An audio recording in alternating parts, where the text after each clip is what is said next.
Hampton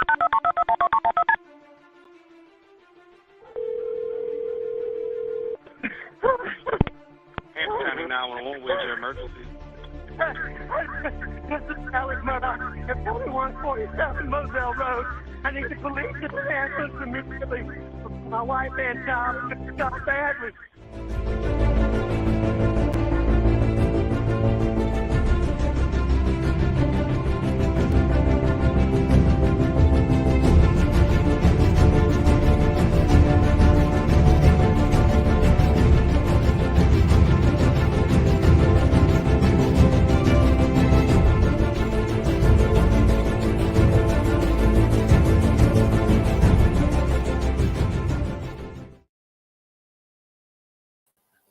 Well, good afternoon, everybody. I hope everyone's well. So welcome to the Think Tank. I'm Franky, and this is Mixie. Hi. Just dropping in, guys. Hello. Oh, absolutely happy to have you, let me tell you. So I'm going to we'll put on an Eagle's Nest for now because they're not coming on or into court yet for about 15 minutes. So wasn't this morning interesting? Like, what? What'd you think of that? The little pieces that I caught, and towards the end there, I caught a little bit of them going. He couldn't even get the question out. He was already like, objection. I know where he's going. I know. He's leading. That's where he's going. Oh my God. So were you surprised when they stood up for that mistrial? I didn't see that part. Okay. I had I didn't come in, actually have to wake up till late today. And then, I missed all of that. Yep. Fair enough. Yeah, it was absolutely interesting. It was, I don't know the exact statement that she was being questioned on, but as soon as the question was answered, he was like, Cheech was up and then eventually the guys literally started to argue. So the judge basically, now I don't know if I heard the end properly, but what I think I heard was, you guys figure this out. I'm going for break, and I could be doing this at home or something along those lines. It made me laugh because it's like they are behaving like children. That judge has the patience of Gandhi or something, but you could tell that even he's like, not doing this today, guys. Oh my God. Over something. Don't get paid enough. Yeah. Well, and I was, kind of talking with Perry in the earlier stream there, and we were talking, they're going to look for anything they can to get this thrown out. Yeah. So, yeah, the way it was going this morning, I was just like, oh my God. But way more exciting than listening to financial papers for days on end. Oh, I know. And that was all for motive, guys. That was all strictly for motive. Absolutely in the picture, but man, that's hard to listen to. Absolutely, yeah, days and days and days, and it got to the point where it's like, I don't know if they can make it any clearer. The guy is a complete asshole, and that's just kind of the way it works. Yeah, you can't. It sounds like he was kind to the people that. It seems like B is what they call her. Sounds like she thought that he was kind. He was, I don't know. A lot of people thought my ex was nice too. Let's put it that way. Yeah, it's the front you put to other people. But there's two people that actually said something really interesting. The nurse for Libby, right? Is that her name? Miss Libby? Yeah. The Murdaugh mom. And then I think that's who sorry to interrupt. I think that's who the GoFundMe was for. Really? I do believe. Yeah, I do believe. Well, I mean, if anyone deserves anything, I wanted to hug that woman so bad. Right. Oh my God. They look terrified. Get off the stand. Come on, you're coming with me. We're going to go get a burger and a milkshake. Yeah. And we're going to forget about all this. Cheech picking on that kid that is mentally impaired. I mean, you can tell he's a little bit slower. And I was told he had the gallery laughing. Like, Yeah, you can't tell me that kid doesn't have probably issues anyways due to bad people. People take advantage of those situations just like Alec did. I don't know if I want to look that up or not. Mm-hmm. You know, because I don't know. Yeah. Remember how mad I was at my printer yesterday? That's kind of, if I had heard that, honestly, I probably would have lost my crap if I had seen something like that. And how does that judge allow that kind of stuff? Like, I mean, the judge is there to only regulate on what he can. If the questioning is still within reasoning and the answer still within reasoning, but he could have told if the people in the audience or like in the gallery were laughing, he could have told them to shut up. Like you know, yeah. Or even order, no laughing. I've seen them pick on what do they call them? The witnesses that really don't want to be there. Yeah. Can't remember what that's called right now. Now you do see hostile witnesses. A hostile witness.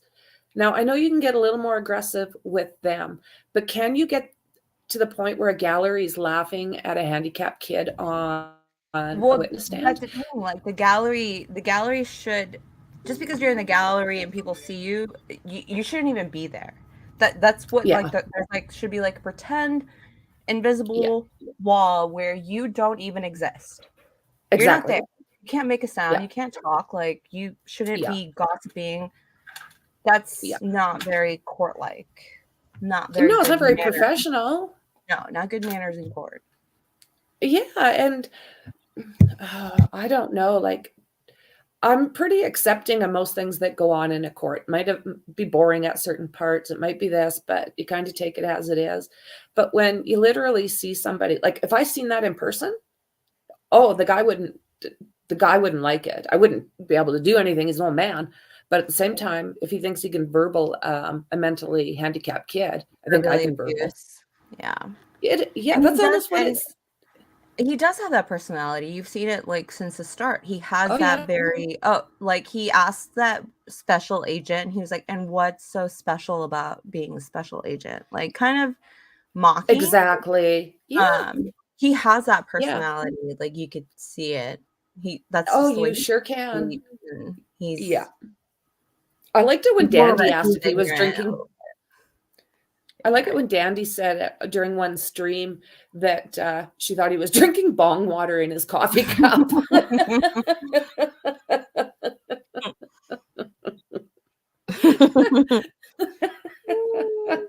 Right? Oh my goodness. I know that's like all gameplay, that's his strategy. Yeah. And that's probably what makes him a good lawyer, but I do think he's a little bit past his that kind of gameplay, that kind of like attitude, that the way he speaks to people, like almost like they're beneath you, even if you're just you're a witness and he's speaking to you like you're beneath him.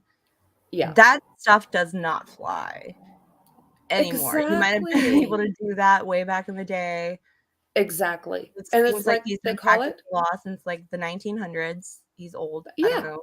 But there's a reason they call him the old boy club or the good old boys. Yeah.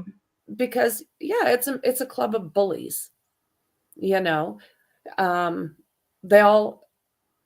all have similar tactics. I just think he has probably been doing, what is his other title? Like he's high up in the government as like local government.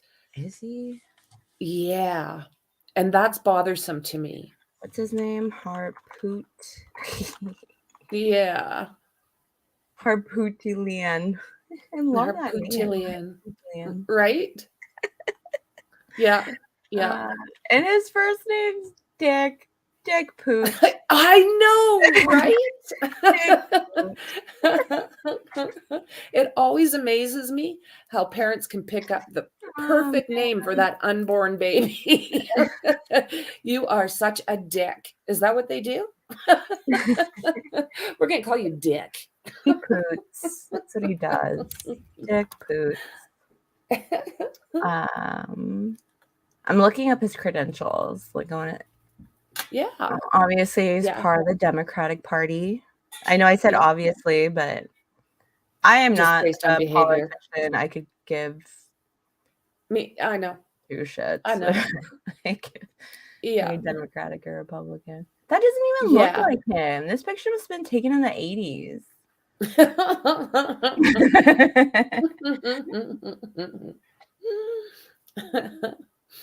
Yeah. He's part of the Supreme Court? Mm-hmm. Yes. Like he's bigwig. He's a bigwig. Wow. Well, you know what? You know that Russell Lafayette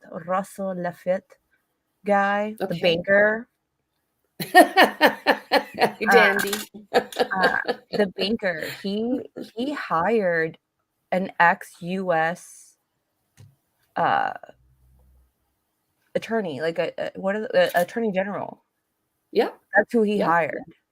Yeah, and that says a lot, if you look back, say that again. I'm sorry. That says a lot, like, because if you're hiring like an ex-US general attorney, you're knowing that your charges are probably going to go federal. He's got pool. Yeah, like some good pool. So yeah. Well, he also was he was also the same guy. If you look back at Paul's boat incident, him and his lawyer were the same too. Yes, those are his lawyers, like as high as you can get. And the judge is used to all these people. He knows all their personalities. He knows how they. But it was the same judge, even with that. It's local. They're doing this local. It's a small town. Yeah. You're bound to, catch the same people over and over again. Yeah. Like. Right. Yeah. Yeah. Even with that big title of his, and now, I mean, I know that prosecution will be very familiar with working with them. They all know each other. It's a little area. And they work all day, every day against each other for the most part. Oh, Dandy, this morning was good. It was good. I'm going to mute for a second, okay? Yeah. Yeah, it was good this morning. She's more than a housekeeper, but she was on this a stand all morning talking about the different things that were going on in the house. Different things that she found Maggie's pajamas in the middle of a hallway, kind of neat, and a pair of underwear. And I guess she didn't wear underwear when she slept. So she just said that, like, basically things aren't out of line. The pots and pans that are usually left after she cooks so that she can go in the next day and clean them. The stuff was put in the fridge.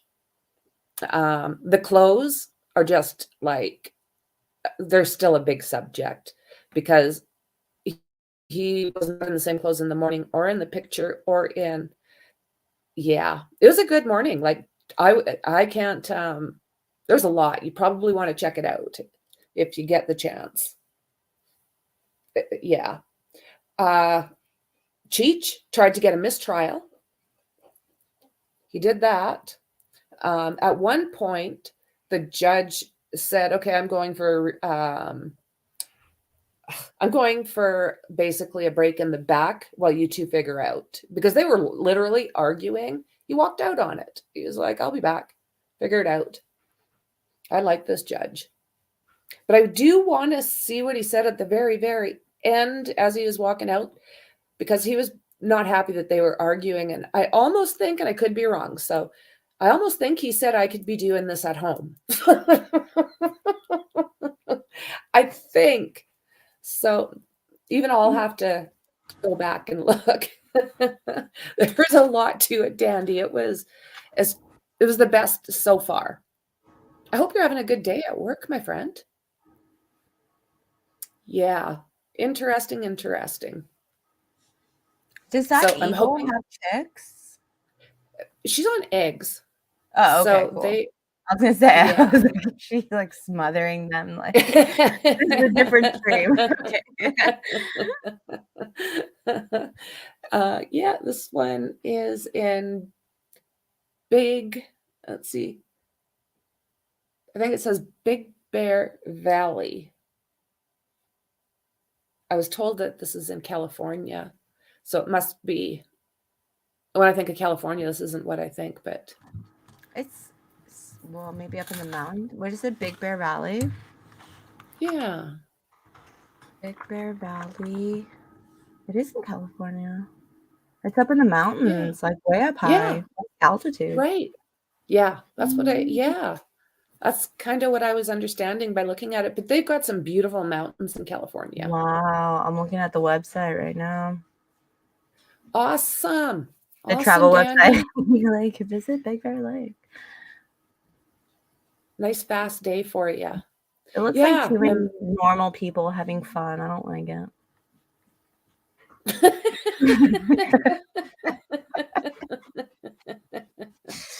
Too many normal people knowing they're having a great time. I hate it. Okay. Okay, so it is a higher elevation. And yeah, it does get the snow. I was like very surprised. But I do know, like, I don't know, is it the west side of California that's got the what are they called? Tetons? No. One of my favorite That's in Utah, artists. isn't it? Like Utah or Colorado? Yeah. Yeah, it is. It is. I'm trying to remember. There was an artist I used to really, really like, and he did a lot of paintings of these of this area. He loved it. He hiked it, took pictures, painted, and sadly, that's where he died. Sadly, maybe for us, or maybe that's what he wanted. I don't know. His art sure went up, let me tell you. Yeah.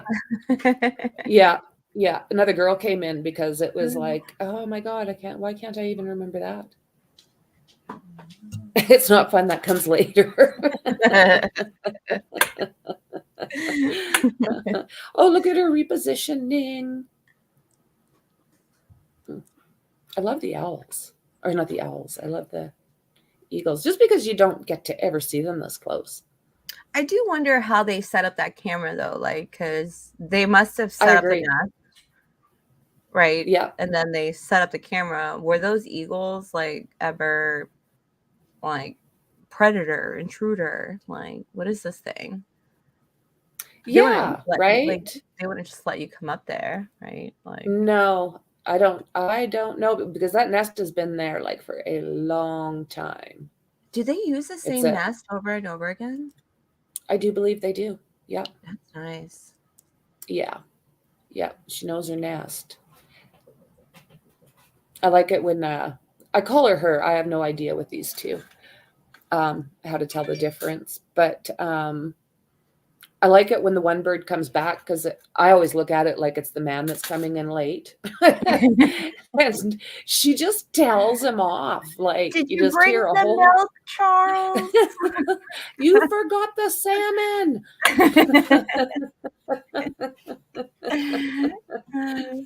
You smell like beer. Yeah, because she squawks at him for a little while. She gets on the side and flies away, and he gets in their nests. Oh, okay. They'll use it until it falls apart. Awesome. Well, they don't do upkeep then? Do they not like try to keep it like, all together? That's a beautiful nest, by the way. Like, how do they even do that? Right. And we're off. Court is in session. Okay, cool. We'll mute. Are y'all ready for the jury? State's ready, Your Honor.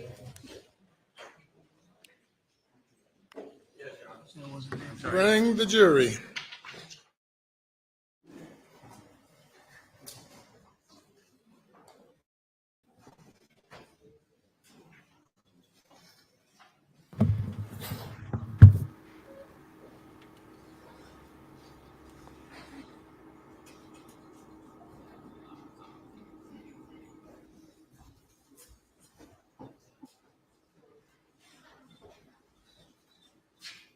It seems like a very messy courtroom. I don't like it.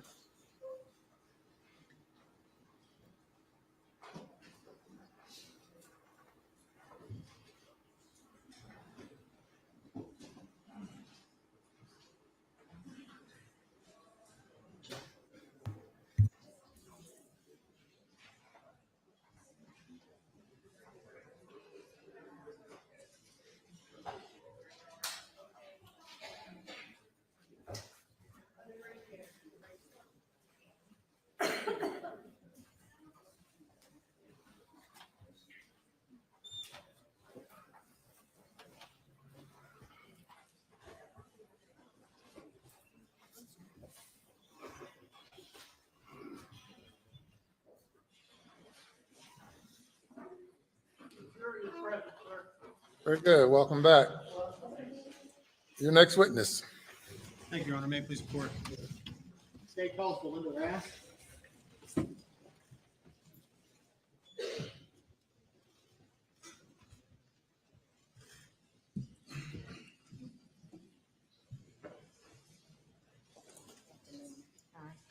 Raise your right hand, left hand on the Bible. Do you affirm the testimony you're about to give before in this trial shall be the truth, so help you God? Thank you. Take a seat in the witness stand, please. Now,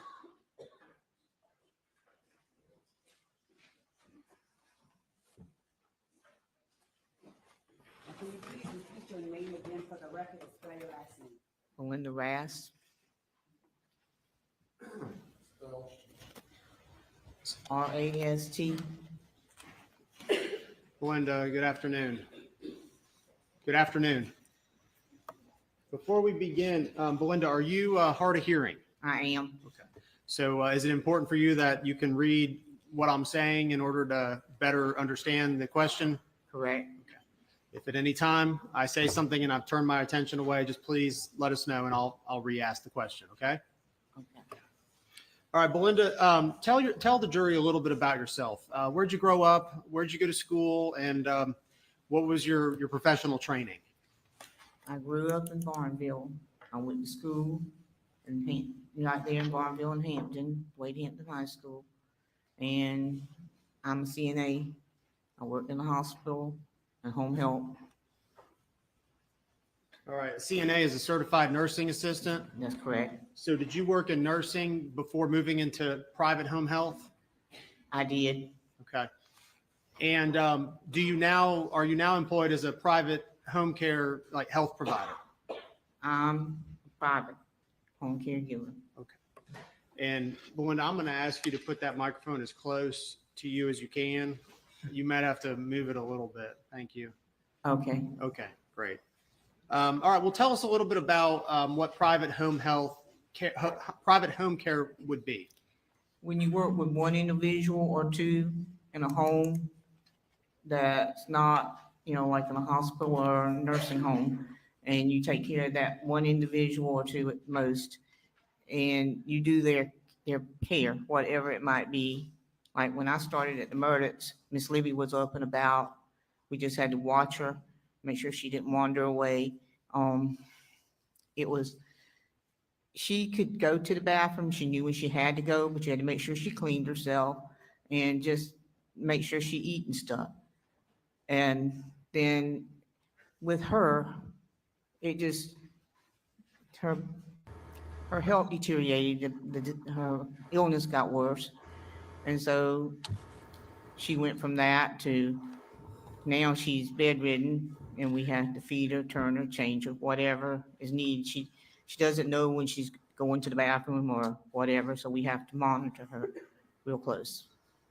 And I know we skipped ahead, but who do you currently provide home health care to? Miss Libby Murdaugh. And how long have you been providing that? A little over 4 years. And I think you just said Ann is kind of one job, and has it evolved over time into being a more significant job? That's correct. Belinda, are you nervous being here today? I am. Would you say that you've become fairly close to Miss Libby over these years? I have. She is to me, she's family. She's like my family away from home. So you care about her? I do.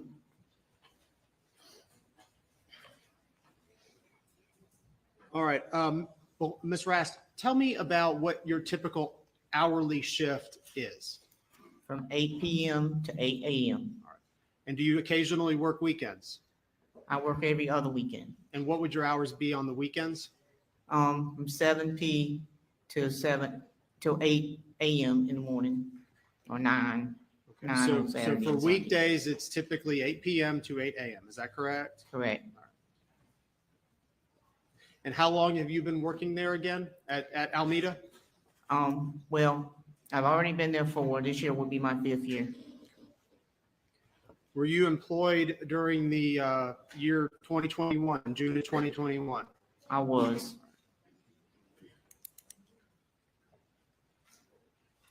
All right. On, do you remember the day, June 7th of 2021? June 7th. June 7th. That's the that date. Yeah. That was the day I was called and told to come to the house that they wanted to tell me something. Were you supposed to work that day? Were you scheduled to work that day? I was. All right. What happened? Why were you not on duty that day? Well, one of the other employees wanted to be off, and I switched with her, Miss Shelley. She had some plans with her friend, and she wanted to be off, and she asked me would I trade with her, and I told her yeah, I would do that. And of all the nurses that work with Miss Libby, is that fairly common? If someone has a conflict, you can call them to try to arrange some sort of change Yeah. in schedule?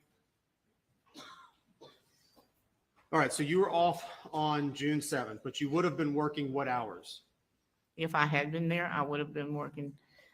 At that time, we were working that was on a Saturday, I think, or Sunday. We were working from 3 p. until, 3 in the afternoon until 9 the next morning. Did you know Maggie Murdaugh? Briefly, I met her. I had seen her several times at the Murdaugh house, but personally know her, no. Did you get to know Paul Murdaugh? Yes, I did. Okay. And how did you get to know him? Well, he came to see his grandparents, Mr. Randolph and Miss Libby. Did he come more often than perhaps others? Yes, he did. All right, well, tell us a little bit about him. Well, he was always very polite. He always offered to help do things for Randolph and Miss Libby. He would like, Miss Libby liked ice cream, so he would always say, Miss M, Grandma M, because that's what they called her. Would you like me to get you some ice cream? And she would usually say, yeah, because that was her thing. And he would say, get it for her, and he would tease her about it. But he always give it to her. So he came around a little more than perhaps any of the other Of the grandchildren. grandchildren. Did you get to know Mr. Alex Murdaugh? Yes, I do. Is he here today? Is he here today? Yes, he is. Right there. In the blue jacket? The blue jacket and blue shirt. Thank you.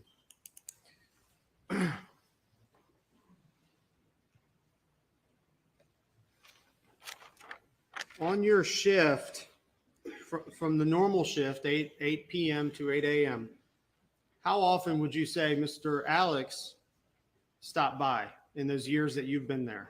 Not very often, not during that time period. 6 or 7 times, maybe. In the 5 years you've been there, the 6 or 7 time? Yes, sir. And you mentioned Mr. Randolph. Who was he again? He was Miss Libby's husband. Did you take care of him? Was he a client of yours? Well, he was not my patient, but I helped him. I assisted him when he needed help. Was there a point in time when his health became fairly poor and that you decided he needed some help? Yes, there was. And if you were there, would you provide that assistance to him, whatever he needed? I did. All right. So was there ever a time when Mr. Mr. Randolph, do you know when he passed away? Yeah, June the 10th. So it was shortly after the murders of Maggie and Paul? Correct. Before he passed, was there ever a time when the defendant came over later at night? When he was called, well, not late at night. Well, yes, it was. It was on the 6th, I think it was, the night before Maggie and Paul. I was there that night, and he and Miss Maggie came. They brought donuts Okay. Why would they bring donuts? because Mr. Randolph had asked for some donuts. Do you like donuts? Well, they were Krispy Kreme, and you Right. couldn't get them at the time in our area. So Mr. Randolph liked Krispy Kreme Yes, donuts. he did. All right. Was Mr. Randolph, was he awake though when they came there? No, he was not. And did he ever actually see Alex and Maggie? Not to my knowledge. Alex did go to the room and look in at him, but he was asleep, and they chose not to wake him. I told them they could, but they said, no, let him sleep if he can. And how did he react when he got up and you told him that they visited? He was, he said, they came tonight, and I said, yes, sir. And he said, that's strange. I said, well, you asked for these donuts, and Miss Maggie brought these donuts to you. And he says, well, is there a raspberry one? And I said, yeah. And I got it for him, and he ate a little bit of it, and then he said, I just can't eat the rest. So he thought it was strange you- that they came that time of night. Yeah, he was surprised. Was there anything that I know Mr. Randolph was very sick, but was there anything that was going on with his mental faculties? No, he knew what was going on right up to the last time I spoke to him, which was the day before he died.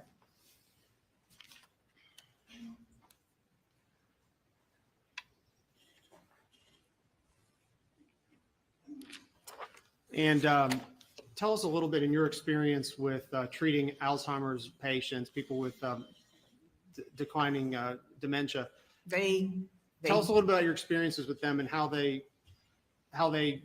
maybe at night, how they rest and what your treating them Well, involves.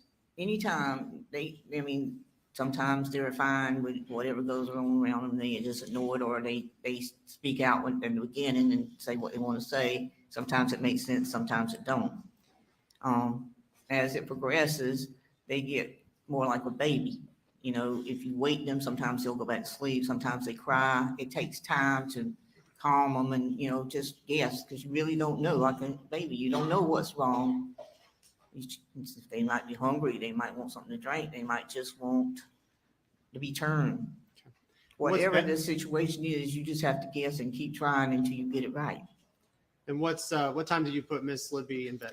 Generally at 8 o'clock. But now she don't get out of bed. She has a total care. She stays in bed. We give her night medication at 8 o'clock, which helps her to rest, along with other medications she has to have. If Miss Libby does go to sleep, what would you prefer as her provider, healthcare provider? To let her sleep, but if a family comes by and they say they want to wake her, I don't object. I let them wake her. Thank you for its indulgence.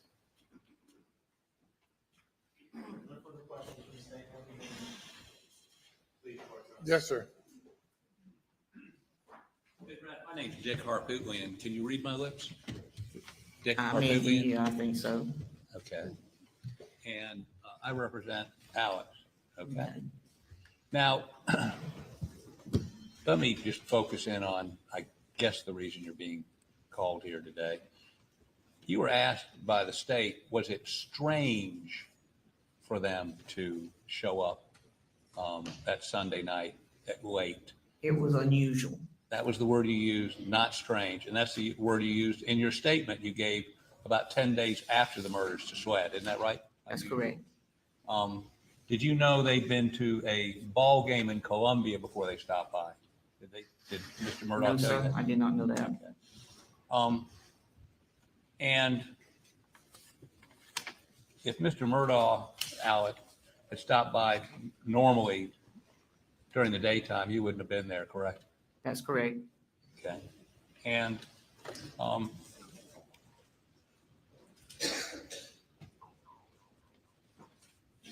Alex and Maggie that Sunday night stayed about 30 minutes. Approximately 30 minutes, yes. It was late. It was late, and How late do you think it was? Like 11 o'clock? I think it was closer to 9. Okay, 9. It And hadn't been long, put Miss Libby to bed, and she was starting to doze, and Mr. Randolph was already asleep. um, and Miss Libby, let's say 2-3 years ago in 2021, what was her state? She has dementia, is that correct? She does have dementia, well, was it back then? Alzheimer's, dementia. It is basically the same thing. Okay. It affects the body in the same way. At that time, she could not walk, but we could pick her up and put her in the wheelchair, pivot her and take her and put her in the bed, and she could feed herself.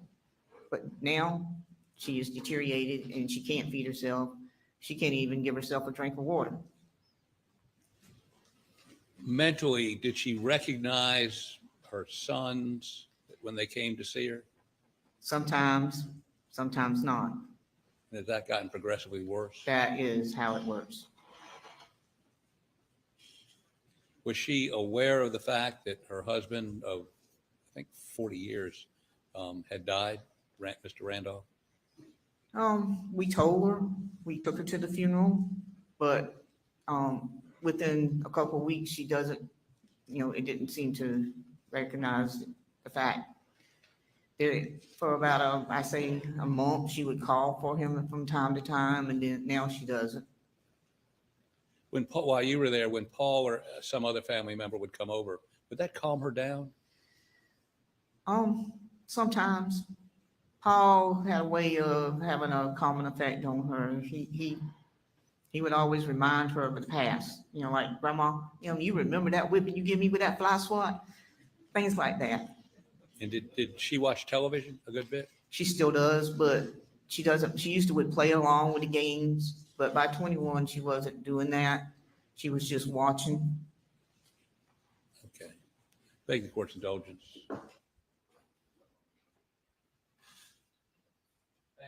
No further questions. Anything further? Thank you, ma'am. You may step down.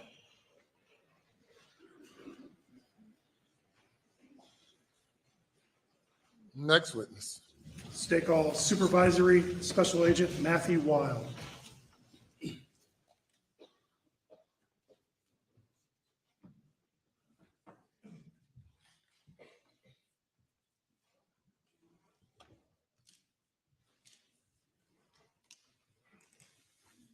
Raise your right hand.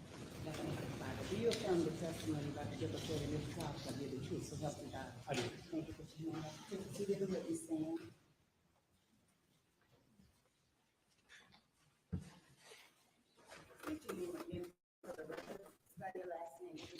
My name is Matthew, last name Wild, W-I-L-D-E. All right, good afternoon, Agent Wild. Good afternoon. Where are you employed, sir? I'm a supervisory special agent with the FBI. I'm assigned to FBI headquarters, but I sit in Rock Hill, South Carolina. All right, and specifically, what are your job duties in Rock Hill, South Carolina? Right now, I supervise 5 full-time agents and about 17 part-time folks in my unit, the Cellular Analysis Survey Team. Okay, and explain to the jury what the Cellular Analysis Survey Team is. So the Cellular Analysis Survey Team, or CAST, is a group of about 80 special agents and task force officers. We're all across the country, and what we specialize in is analyzing historical phone records, specifically the location data associated with those. All right, and is that something that you do personally in your job? It is. Okay, and explain just a little more. I know we'll get more when we get into your report, but what do you mean when you analyze cell phone location data? What are you doing when you do that? So what I'm doing is I'm looking at the call detail records. These records are very much like the old paper phone bill we all got in the mail maybe 10, 15 years ago. They have the date, they have the time that the calls occurred. They tell me who called who. So if I made a phone call or somebody called me, those numbers are listed on there. They have the duration of the call. The major difference between the old paper phone bill we all got in the mail and the records I look at is the records I look at have a cell tower. So they tell me which cell phone tower was used to handle that call.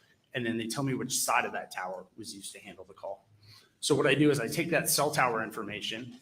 I can compare it to a list of all the cell phone towers for that carrier whether it be Verizon or T-Mobile or AT&T.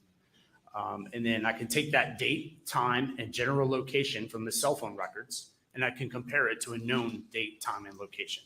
So most of the time when law enforcement is investigating a crime, they generally know what date, time, and location that incident occurred. Okay. And as part of your cell phone analysis, do you also take location data directly from phones, if available, and plot that as well? I can do that. Yes, sir.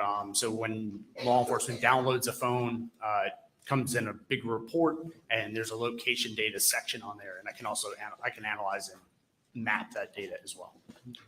And how long have you been doing this cell phone analysis? Part-time since 2012, full-time since about late 2016. All right. And have you undergone any training to help learn cell phone location analysis? I have over 400 hours of training.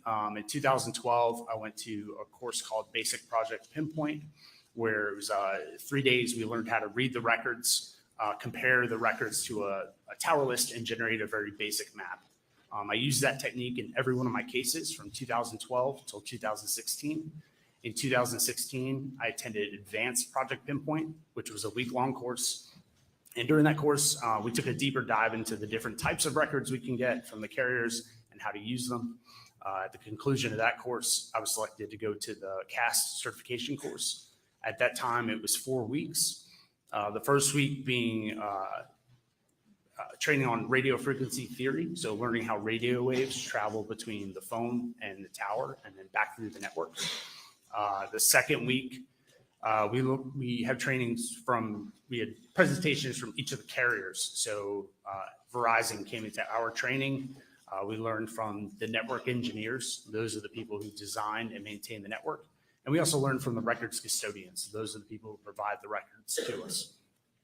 The third week, we did drive testing. So I have a piece of equipment I can put in my car. I can drive around a specific cell phone tower. I can figure out generally how far that tower reaches. And then the fourth week was a moot court exercise where we had a real case. We had to read the records, generate a map, go out and do a drive test, and then testify to it. And at the conclusion of that, I was certified. Now, every year since then, I've attended the CAST recertification course, which is usually 4 days where we go back and meet with all the carriers. We get technology updates. And then because we're located around the country and sometimes in different parts of the world, we do case presentations to each other, what we're seeing in our respective areas. Okay. And in your role as a CAS supervisor and prior, have you ever been qualified as an expert in court before? Yes. How many times? Over 130 times. So you've done this a time or two before? Yes, sir. All right. When you've been qualified before, specifically, what have you been qualified as? I've been qualified as an expert in historical call detail record analysis and cellular technology. All right. And Your Honor, at this time, state would move to as Mr. Wild, or excuse me, Agent Wild, as a expert in historical cell phone location analysis, if I said that correctly, sir. No objection, Your Honor. He's so qualified. All right. And in your role as a CAS supervisor, you became involved in this case. Is that correct? Yes, sir. All right. And you can recall approximately when you became involved? I believe, so I wasn't a supervisor at the time. I was just I was a regular agent, but I was asked in it had to be in July of 2021 to provide some assistance in this case. Okay. And asked by who? I believe it was Dylan Hightower. Okay. All right. And specifically, at least in July of 2021, what did he ask your assistance for? Well, he had obtained a few sets of call detail records on some of the phones in this case. And there was a question as to whether or not there was a 911 call that was made, and the tower that was using that 911 the tower that was used to handle that 911 call. There's a question as to whether or not that tower could provide coverage up to Murdaugh. Okay. And so there was a question about why the 911 call first bounced off a tower in Hampton. That's correct. County, correct? Yes, sir. And Moselle, to your knowledge, is in what county? I think it's in Dorchester County. Or could it be Colleton County? Colleton County. Yes. And your assistance was asked to help figure out if that was possible. Someone could be a Moselle and a call could bounce off the tower in Hampton. Yes, correct? And the CAS team, does it have tools that can assist in figuring that out? Yeah, we have something called the Gladiator Autonomous Receiver. And it's basically a box that we can put in our car. It's a computer, and it has a couple of receivers in it. And as we drive around, that box maps out the latitude and longitude, so like where we are with the box, and then it measures all the signals from the cell towers that the box can see in its area. It's very much like the old Verizon "Can you hear me now" commercial. It's just doing that hundreds of times a minute. It's just constantly doing that as we drive around. And just to simplify that a little bit, would be fair to say that this tool can do is help you map specifically where cell coverage exists and where it doesn't. That's correct. Okay. All right. And as you move forward, did you go ahead and conduct that test? I did. Myself, as well as Dylan Hightower and another agent with the FBI, we grabbed 3 of those pieces of equipment, 3 GARs. We put them in 3 cars. And over 2 days in the beginning of August, we basically drove everywhere all around Moselle, all the way down to Hampton, all the way up to, I believe it's Earhart, and over to 95. Did you also go on the property of Moselle to take these measurements? I personally did, yes, sir. Okay.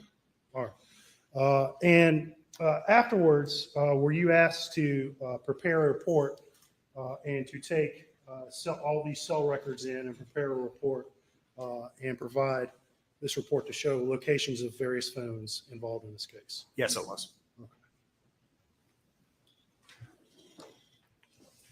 I'm going to show you what's been marked as State's Exhibit 458. Let's have you take a look at it and see if you recognize it. Yeah, this is the report that I generated for this case. All right. And when you say generated, what kind of information did you take in to help you generate that report? Well, so I had to take in the cell phone records, so the records that were received from Verizon. I had to take those in. I had to also take in the Cellbrite downloads that came from one of the phones. And then I also had to, after we did the drive test, create some maps to kind of show and display that data. Okay. And for this report specifically, there's a couple of numbers that we don't want read, but whose records did you look at? And for Maggie, Paul, and Alex, you can read their numbers. Whose Verizon records did you look at? I'm sorry, I couldn't hear the end of your question. I'm sorry. Whose Verizon records did you look at? I looked at Alex's, Paul's, Maggie's, and then there's Marty Cook and CB Rowe. Okay. And did you prepare a report showing locations off of towers where those various phones were on the days of and surrounding the murder? Yeah, I showed the general area where the phones were on the days surrounding the murder. And you mentioned you got some Cellbrite data on a phone, correct? Yes. Do you remember who you got that location information from? I got that from Britt Dove at SLED. Okay. And specifically, whose phone whose location data did he provide you? That was Paul's location data. All right. And did you plot those locations provided on your report? I did. All right. And those would include times as well, correct? Yes. Okay. All right. At this time, State would move to enter Exhibit 458 in evidence. No objection. Submit it. All right. And Your Honor, the State would move to enter this under seal because there's some phone numbers included. I do have a redacted copy that we're going to publish for now in the jury in the audience.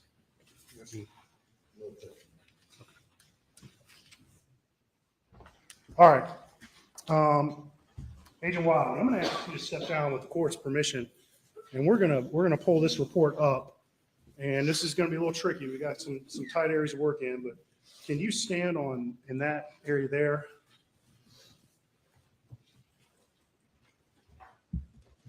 Give me a moment.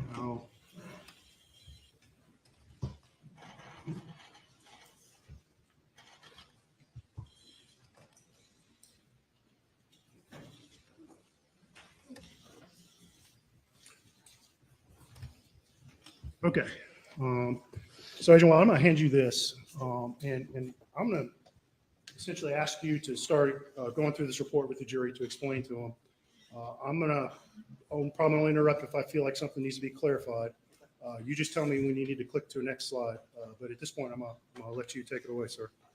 All right, so the first slide here, this is just who I am, my case number, and then the telephone numbers involved. So we can go to the next one. The second slide, it just gives a background. So I was asked by SLED to conduct analysis in this case. The first paragraph, methodology is the second paragraph. So again, I take the call detail records. These are kept by the carriers for billing purposes, for some other technical purposes, but I take these call detail records.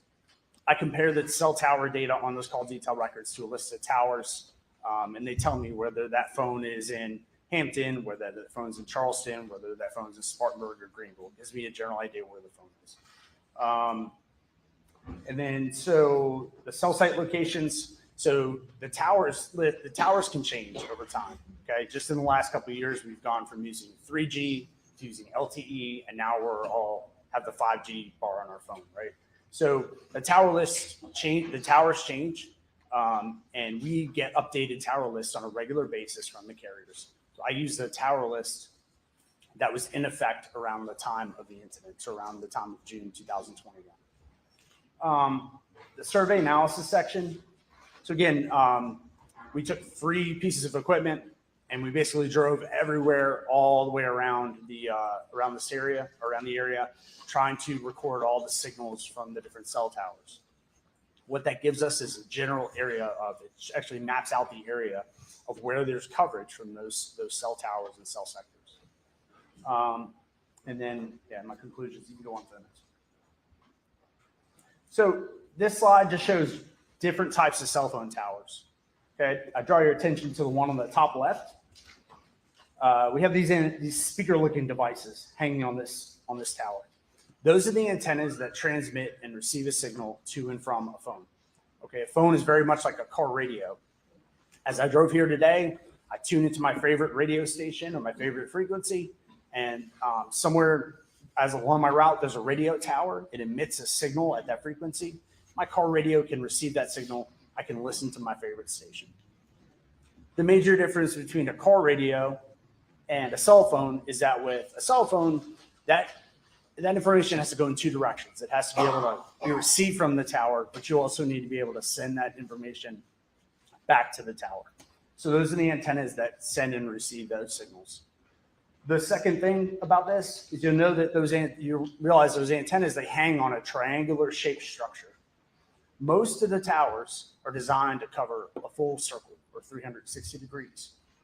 And the way that the carriers accomplish this is by breaking that circle into 3 sides or 3 sectors. So later on in my report, you're going to see these wedge shapes. And I like to just think of the center of that wedge shape as nothing more than the center of one side of this triangle. Going on in a lot of other places, urban, more suburban areas, there's not really room to build like these big towers like this one on the top left. So they start putting them on the sides of buildings. The smaller ones will be on top of light poles in the cities. So just because you don't see it or you don't realize that it's there, it's still there. Another example of that, of course, is my favorite, the pine tree. These are all over the place, and they usually sit about 150 feet taller than all the other trees around them. But at the top, there's these spray painted antennas, and they provide the same service as a regular tower, such as this. Okay. All right, so again, the tower is separated into 3. Most towers are separated into 3 sides or 3 sectors. When I look at the call detail records, they tell me the tower number, say it's 23. They tell me the sector, say it's 1. What I have to do is I have to go into the tower list, and I have to look up tower number 23, and then I have to look up sector 1. And that tower list is going to tell me which way that sector faces. What I'm looking for there is something called the azimuth or the orientation. Azimuth and orientation are just 2 big scary words for direction. Okay, so if the azimuth is 0, all that means is that side of the tower faces north. Okay, if the azimuth is 180, all that means is the tower faces south. So what I have to do is I will draw a line at 0 if it faces north. And then I'll go 60 degrees in one direction, 60 degrees in the other direction. That gives me 1/3 of that tower, 1/3 of that circle, which is the sector in which the energy is being emitted. You can go on to the next one. So I display that information using this wedge shape. So you can see this is a 120-degree wedge. There's just shaded area in the middle. Okay, just because that shaded area is there doesn't mean the phone has to be within that shaded area. Radio frequency is like, it's like light. It's like if I shut all the lights off in this room and I shine a flashlight to the back of the room, it's just gonna be emitted in that direction. That's all I'm saying by showing the shaded area, that the energy from that tower is being emitted in that direction. Good. And then this is how I map the sectors on the map. I use that wedge. Each one of these green dots on this map happens to be a cell tower. And so generally the phone's gonna be somewhere within this wedge, within the arms of this wedge, but somewhere between the tower that's being used and the next one in that direction, but closer to the one that's being used. Yeah.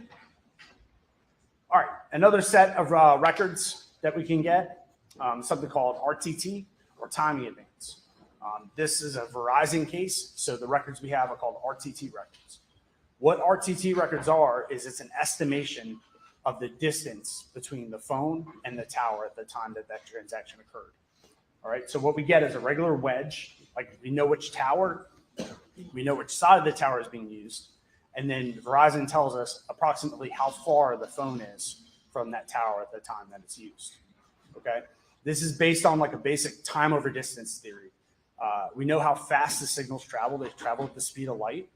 And then all we have to do is time them from the time it takes to go from the tower to the phone and back to the tower. And then we can estimate the distance. So the phone, when these types of things occur, we have these records. What we're going to have is this hot dog, or this wedge, this shaded wedge here, or this shaded band here. And that phone's going to be somewhere inside that band or just slightly inward from the band. And would another, could you use another word for that shaded band? Could you call it an arc? An arc, yes, yes, sir. All right, so now this slide, this is going into the actual case here. So this is showing the legend. So this is where all the locations in this case are located. Starting with the top left one, the top one, the red pin here in the center of the page, that's the address of the crime scene on Moselle Road in Island. Next is the green pin, which is Alameda. And then next is the orange pin. That's 1104 Luray Highway in Hampton, South Carolina. The purple pin is 123 Russell Road in Brunson, South Carolina. And I'm going to stop you there, and let's go on to the next slide. One of the things I'm going to ask you to do, Agent Wild, as you go through some of these, the colors kind of bleed sometimes on these monitors. So the jury may not be able to read some of the place names from where they're at. So each time we go to a different map, if you just kind of provide a general orientation of where, the cities are, and some of the roads are, okay. just so the jury can stay with us, please. Okay, that works. All right, so this map, I can't read the time frame on the bottom. Okay. All right, and see that's cut off on the very bottom there. Yeah, and, but it's okay. We'll figure it out. Can I? Okay. Yeah, Well, we can go I through the exhibit. The one I just. There we go. Yeah. And I'll keep up. Okay, that's fine. See.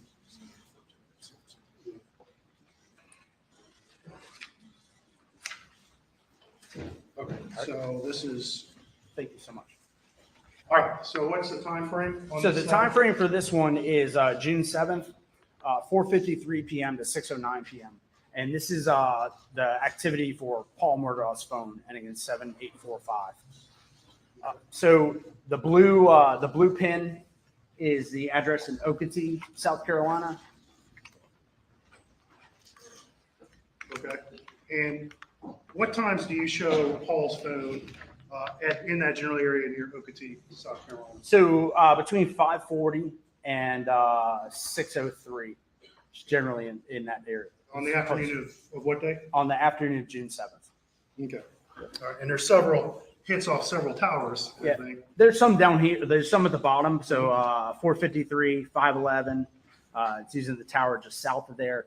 And then 521 through 609, the phone is using the tower north of there. And just so the jury understands, this is that sector you're talking about a few Yes, minutes ago, right? So when the tower pinged off this at in this sector at this time, in theory, that phone could be anywhere within this sector, correct? That's correct. That phone could be anywhere within that sector. It could also be slightly outside of that sector because those lines, I can't go out to this tower and look up and see those 3 lines coming off.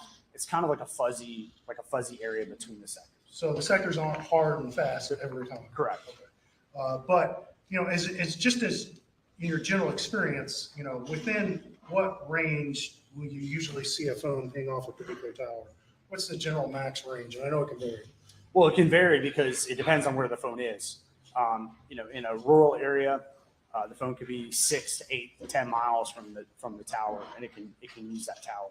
It just kind of depends on where it is. Because towers usually pretty far apart out in rural areas. In rural areas, I mean, they're set up for population density. So in rural areas, not a lot of population, a lot of farmland, they're going to be further apart. Whereas if you get closer into the city or suburban areas, they're going to be closer and closer together. And as a general rule, do cell phones try to connect to the nearest tower where they have the best signal, correct? Well, the cell phone tries to connect to the tower and sector it sees as the best signal. That's not always the nearest tower, but most of the time it is. And so Paul's phone is in the area of Okatee starting 5:30 p.m. to about 6:09 p.m. on the afternoon of June 7th. That's correct. All right. And just so it's clear for this jury, we say Paul's phone, you can't testify as to who was holding that phone, correct? That's correct. I have no idea whose hand that phone was in during each one of these calls. All we know is that was the phone that we believe he was using. But Paul's phone is in these areas during these times. It is. Okay, we'll continue with Paul's phone. So this next slide is 6:17 p.m. through 7:30 p.m. And basically at 6:17, the phone is way south down here on the bottom of the page. And let's do some general orientation here. What's this town right here? Can you read that? Yamasee. Okay. Yep. And this is where? That's Barnville. Okay. And that green was again what? Alameda. Okay. And red, and this red up here is? That's the Moselle. Okay. All right. So what do you see this phone doing during this time frame starting at 6:24 p.m.? Yeah. So between 6:17 and 6:53, it's traveling north from the bottom of the page up to the side, and then kind of to the top. And then finally, where it uses sector 1 here at 7:05 and 7:30, it's consistent with being in the area of Moselle. Okay. And this is just a pinging in this area at 6:24, correct? Yeah. These are just the phone calls. These are the phone calls that are coming on the phone. Those are the towers that the phone is selecting as the best tower at that time. And this general direction seems to be traveling up north, and Okatee would be somewhere down in this area off the map, correct? Yes, sir. And that's off to for the record, off to the right and below where this slide is. And then you see the general progression north towards Moselle. Yes. And we see sector 3 here. And what time is it pinging in sector 3, just due south of Moselle? It's at 6:53 p.m. Okay. And then we see it switch over to sector 1, which is a north-facing sector, correct? Yes, sir. And what time is it in sector 1? 7:05. Okay. And then at 7:30, it uses that same sector 1 at a distance of 2.91 miles, which is in So the it's- area of Moselle. So it's 7:30, it's somewhere in this arc like we talked about before, correct? Yes. Yes. The arc, the number provided by Verizon is not necessarily 100% accurate, right? It's not because depending on where the phone is, if the phone's out in the middle of the field, 1 mile from the tower, it should register at a mile. But if the phone's in a house, or let's say the phone's in this courtroom, those signals have to go through the exterior walls of the courtroom, hit my phone, then go back out through the exterior walls. And that might slow the signal down, which will make the distance just slightly further. So it's generally reliable, but not necessarily exactly accurate when you see that RTT distance, It's correct? it's not exactly accurate. That's Okay. correct. All right, but regardless, at 6:53, it's pinging to the south of Moselle in Sector 3, and at 7:05, it's pinging in the same sector where Moselle is to the north, correct? Yes. And so what inference can you draw, in your opinion, of what the cell phone did between those two times? Well, between 6:53 and 7:05, I mean, it could have moved from Sector 3 to Sector 1, or it could have been on the line between Sector 3 and Sector 1 at that time and just bounced back and forth. But you would agree that generally this direction is towards where? Towards Moselle. Yes. Okay, and we're on the next slide. And tell us what we see. This is still Paul Murdaugh's phone, It correct? is. This is 7:30 p.m. to 8:40 p.m. Okay. So here on the right side of the page, starting at 7:30, there's those activate RTT hits at, And that was the same from the last that's the same from the last one, slide. Okay. right? And then 7:33, there's another RTT hit and a call. I'm sorry, another RTT hit on this tower to the bottom left. And then where those arcs overlap, when they're in close timing to each other, that's generally where the phone is going to be. And so you can see that the arcs overlap in the area of Moselle. So by about that time, 7:30 to 7:33, would your opinion be that cell phones in that area? It has to be somewhere in the area of Moselle. Yes, sir. And then we have other calls at 8:40, 8:32, and 8:40 on here as well. Okay. At 8:40, and it pings off of this sector at 8:40? Yes, Is that sir. correct? And that's sector which off this tower? That's Sector 1 off of that tower. And again, same direction as Moselle. Yes. Okay. And what do we see on this slide? This is 9:03 p.m. on June 7th. And so here there's a call, and then there's an RTT distance of 3.11 miles. Okay. And let's just do some general orientation again. The red is what? This red marker is what? That's Moselle. Okay. And the green is what? It's Alameda. Okay. And then what's this town right here? That's Barnville. Okay. All right. And we have a hit at 9:03:22. Yep. All right. And what? And it's off sector what? It's all Sector 3, but again, there could be a little overlap there between Sector 3 and Sector 1. Okay. And so there's a chance, I mean, the phone's likely still in the area of Moselle, it's just using a different sector. Okay. Your opinion is it's likely in the area of Moselle. Yes. I know for a fact that there's signal from this sector in the And area. then of we have, Moselle. you have slides to show that. I should, yes. Okay. All right.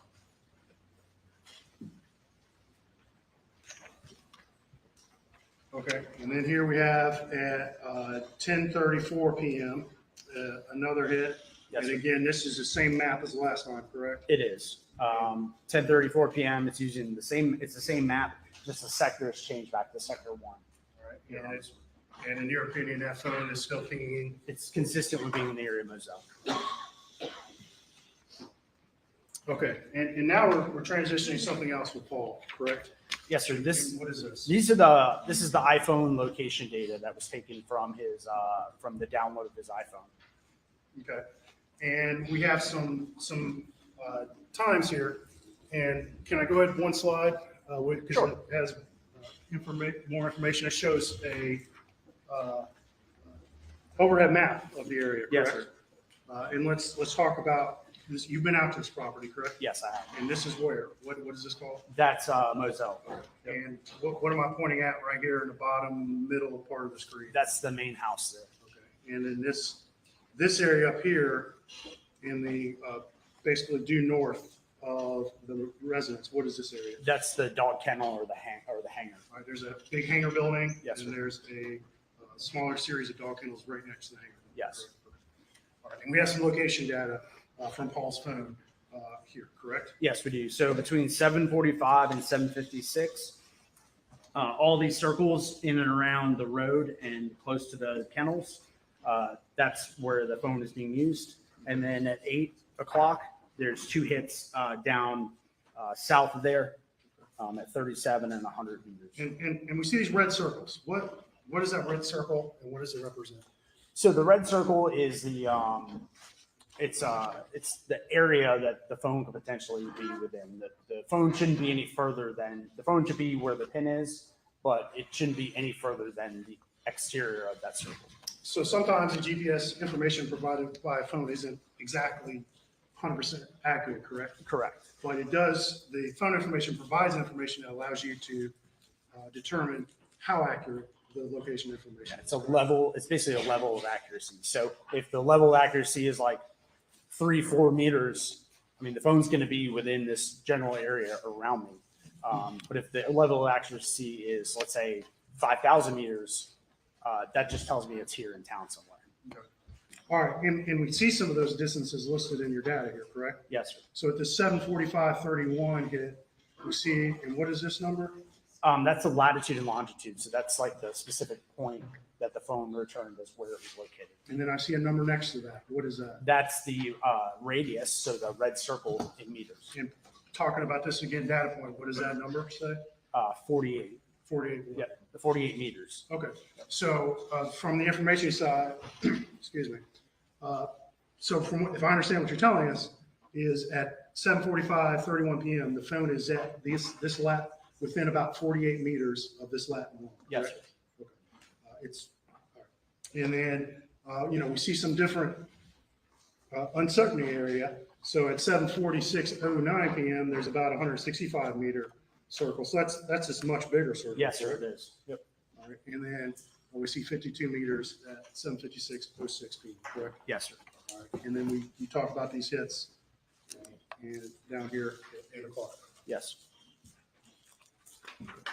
We're going to advance one more slide to show the digital map. The previous slide had the exact same data, correct? Yes. All right. So we're still looking at a overhead map, aerial view of Moselle, correct? Yes. This is 8:04 to 8:05 p.m. Okay. And so now we're seeing some hits across this Moselle Road, correct? That's correct. And again, we see the location error value, and it's somewhere within these circles It is. at those times. Yes.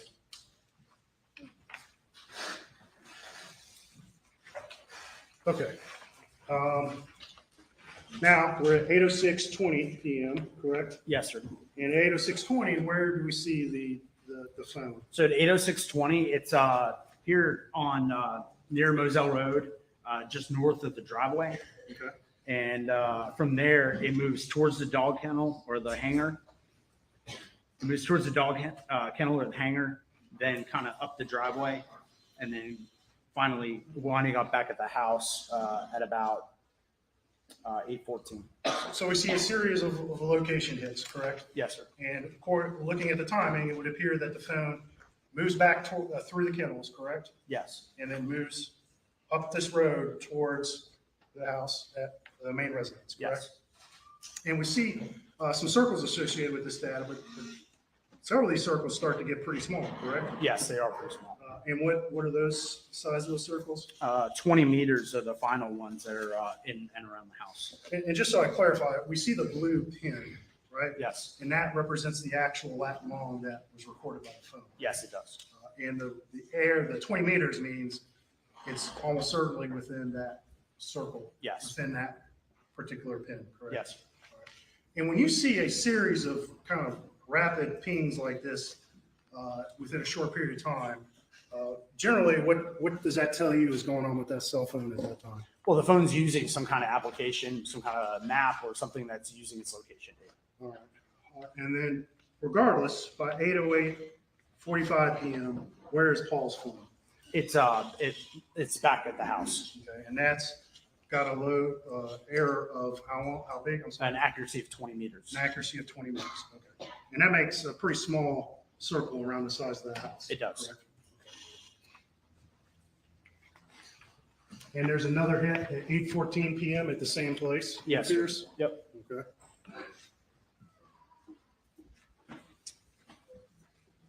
Okay, now we moved on. We're still looking at this overhead map of Moselle, and we have some more hits starting at 8:14 and going through to 8:35:07 p.m., correct? That's correct. And all these seem to be centered around the residence. They are, yes. Now, there's some varying degrees of accuracy, correct? Yeah, there's one that goes up to 165 meters, but most of them are between 20 and 79. 8:35:07 p.m. That phone, Paul's phone, is within 20 meters of the Moselle residence, correct? That's correct.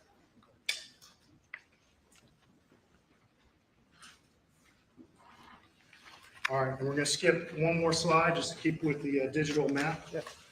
And just so it's clear to the jury, this slide contains the exact same information, correct? Yes, it does. And then I just switched the map over from the regular street map to the Google Earth map. Okay. All right, so now we see another series of phone location for Paul's phone. And this is again the night of June 7th, 2021, correct? Yes. All right, 8:38:07. Where do we see that phone start pinging? Again, there's a 56 meter hit at right around the dog kennels. Okay. So by 8:38:07 p.m., that phone's within 56 meters of the dog kennels, correct? That's correct. All right. And then we see some more hits. There's a little bit larger of an error that starting at 8:44. Yes. But then we see a hit at 8:44:55 p.m. and it says media location. What does that mean, sir? So in the cell right report itself for that record, it came from a movie file. That's where that location was generated from. Okay. And have you seen that video that that location data came from? Yes, I have. And just generally speaking, what is that video? That's the video inside the kennel when Paul's playing with the dog. Okay. All right.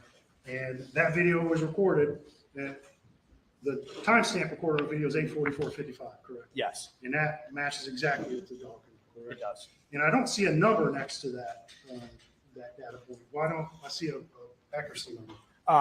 Not 100% sure why there's no accuracy number, but we know the video was taken inside the dog kennel because we can see the video.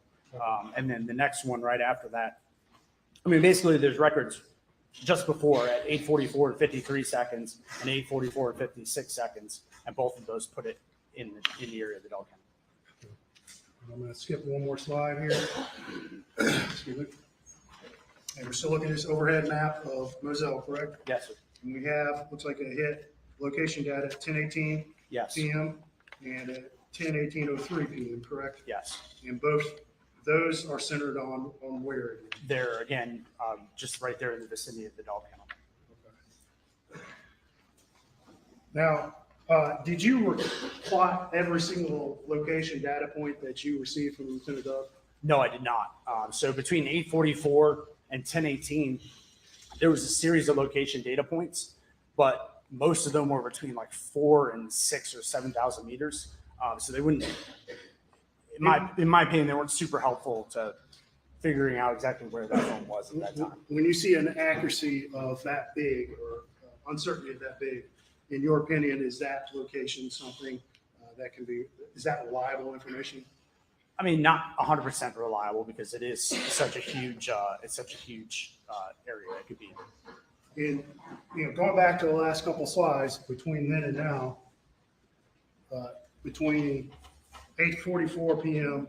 and this 10:18 p.m., did you see any information off of Paul's phone that suggests you went anywhere but stayed at those kennels? No.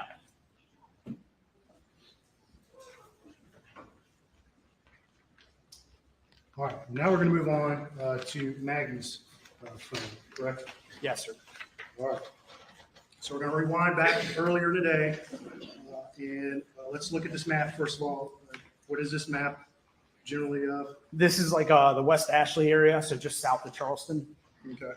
And we see some tower hits in this starting at About 4:25 p.m. and then ending at about 7:05 p.m. The phone's generally in this West Ashley area. so Maggie's phone remains in that general area until about 7:05 p.m. Yes, sir.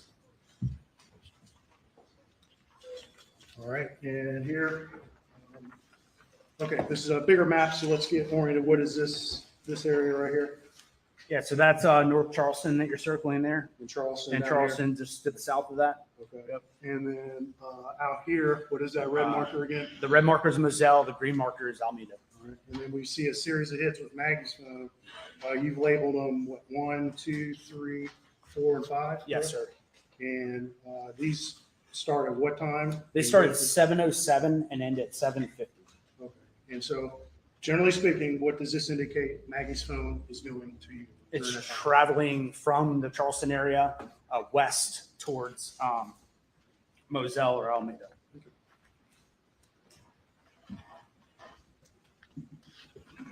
All right. And here we have a hit at 7:50 p.m., 20 p.m., correct? Yes, sir. All right. And where is this? That's right in Walterboro, actually, right here. Okay. Right here in Walterboro. Yes, correct? sir. And did you take a look at what appeared to be Maggie's general route from Charleston out towards Moselle during that time? Yes. And what road would she most likely have been on to travel that way? Route 17. And so that route would have taken her right through the center of Walterboro? It would have, yes. I think right out here, correct? Yes, sir. And so she's somewhere in this sector at 7:50 p.m., probably right in the middle of Walterboro, correct? Yes. All right. And just in your analysis, did you just looking for a rough number here? Did you calculate a rough drive time from here at the center of Walterboro out to Moselle? Yeah, it was under 30 minutes. Roughly 30 minutes. Roughly give or 30. take? Okay. And this ping is at 7:50, 20 Yes. p.m., correct? All right. Now, were there any other, did you get any more tower information off of Maggie's phone for the rest of the evening? No, that 7:50 p.m. was the last tower hit I received, but that was on the records for Maggie's phone. Okay. And there were some phone calls to Maggie after 7:50 p.m., correct? Yes. But were any of those answered? No. Okay. And so you don't have any good tower information for her phone after 7:50 p.m.? That's correct. All right. Now we moved on, and we're looking at whose phone? We're looking at Alex's phone. Okay. And what time frame are we talking about here? This is 4:10 p.m. to 6:25 p.m. Okay. Let's get oriented here. This is the red marker is what? Moselle, And the green marker is what? Almeida. Okay. And then the town of, what's this town right here? Hampton, Okay. and Barnville is just south of there. Okay. And we see some hits off these two towers between 4:10 and 6:25 p.m., correct? Yes. All right. And are you familiar with the location of the law farm, formerly known as PMPED? Yes, All right. And is that in the vicinity of Hampton? it is. And would that be within these areas that Alex's phone? Yeah, that would be consistent with the activity on the phone records. Okay. And that's up until when? 6:25 p.m. All right. And here we are, the next slide. And again, orientation, green is what? Almeida, Red is what? Moselle. Okay. And what information do we see here? Here we have a number of calls between 6:40 and 9:10 p.m. And they're all using tower 159263. And that's That's the this one tower? shown, which faces north and is consistent with being in the area of the Moselle property. So starting at 6:40 p.m., you see him north in this sector, which is the sector where Moselle is. Yes,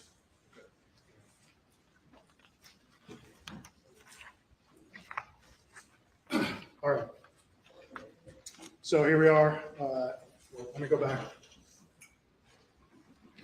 And these rest of these phone calls ping in the same sector up until 9:10, 47. Yes. All right. And now, what time frame are we talking about with this slide? Now we're looking at 9:12 to 9:18. Okay. And in the 912 phone record, where does Alex's cell phone ping? Which sector?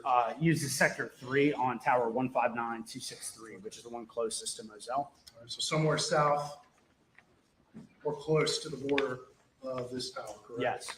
And then at 9:18 p.m., we see a ping off of this tower, correct? Yes, off of 159217, which is closer to Barnville. And it would be in the north, most likely in the north side of that. Yes. tower, correct? Okay.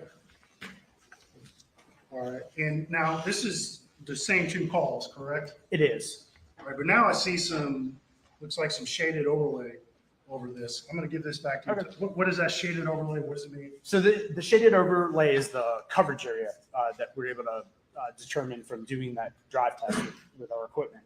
And so basically we had to drive everything all around these addresses and then go back and look at the data, and then it creates these bubbles that show us where the coverage, where the equipment saw that tower in that sector.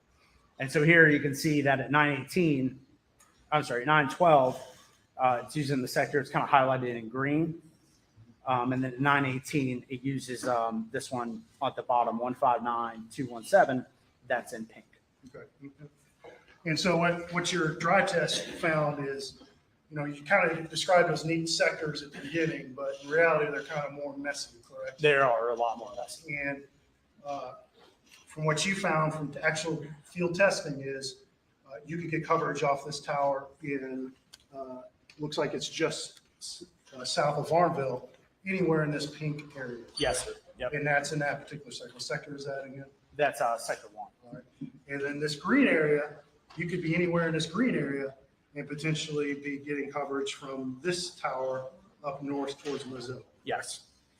Now, there's some overlap, though. There between is. those, correct? So there's some areas where a phone could potentially connect to either tower, correct? That's correct. And But in 2 minutes, the calls are 6 minutes apart. Right. So, within 6 minutes, the phone used both of these sectors at the same time. okay.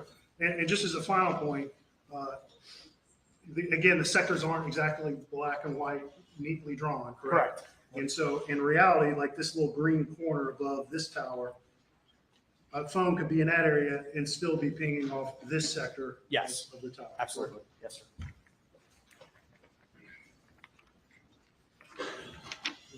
And this coverage is something that you told the jury about the drive test, correct? Yes. And that's when you guys went out with actual equipment to measure the coverage in all these areas, correct? Yes, sir. We drove all of these roads. And again, that equipment, every few seconds, it's recording the GPS point, and then it's measuring the signal level from all of the towers and sectors in that area. And then what I do is I go in and I can read the tower and sector that was used by looking at the call detail records, and I can go in and select the coverage area or this blob for that tower and sector. So let's go on to the next slide. And we see now we have some information starting at what, 9:20:34, correct? Yes, sir. So at 9:20, from 9:20 to 9:46, there's a handful of calls, all using tower 159.217, but using sector 2 that kind of faces towards the Alameda address. Okay. And then there's also one RTT hit at 9:34 at about 2.09 miles, which is consistent with being in the area of the Alameda residents. Okay. And that starts that phone's within the sector. It's starting at what time? 9:20, Okay. And last phone call on that sector is at what time? 9:46. And Alameda is in that sector, correct? It is. But if a car were driving up this road towards Varnville, I believe that's Highway 378 or 278, Yes. excuse me, that's still in that same sector. It correct? is. So if someone's in a vehicle on that 278 right there in that sector, you would get the same information. Yes. So, so at 9:46, if a car has already left Alameda and we're on 278, it would still ping in that same. It should, yes.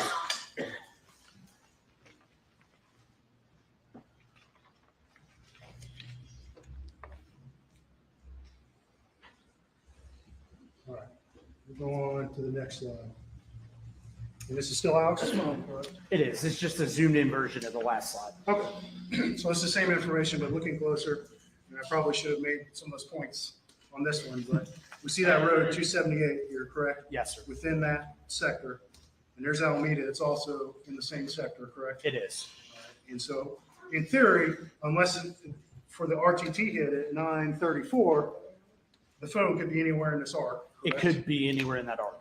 And for the rest of these hits, it could be anywhere within this whole sector. It could be anywhere between this tower and sector and the next one in that direction. Okay. Okay.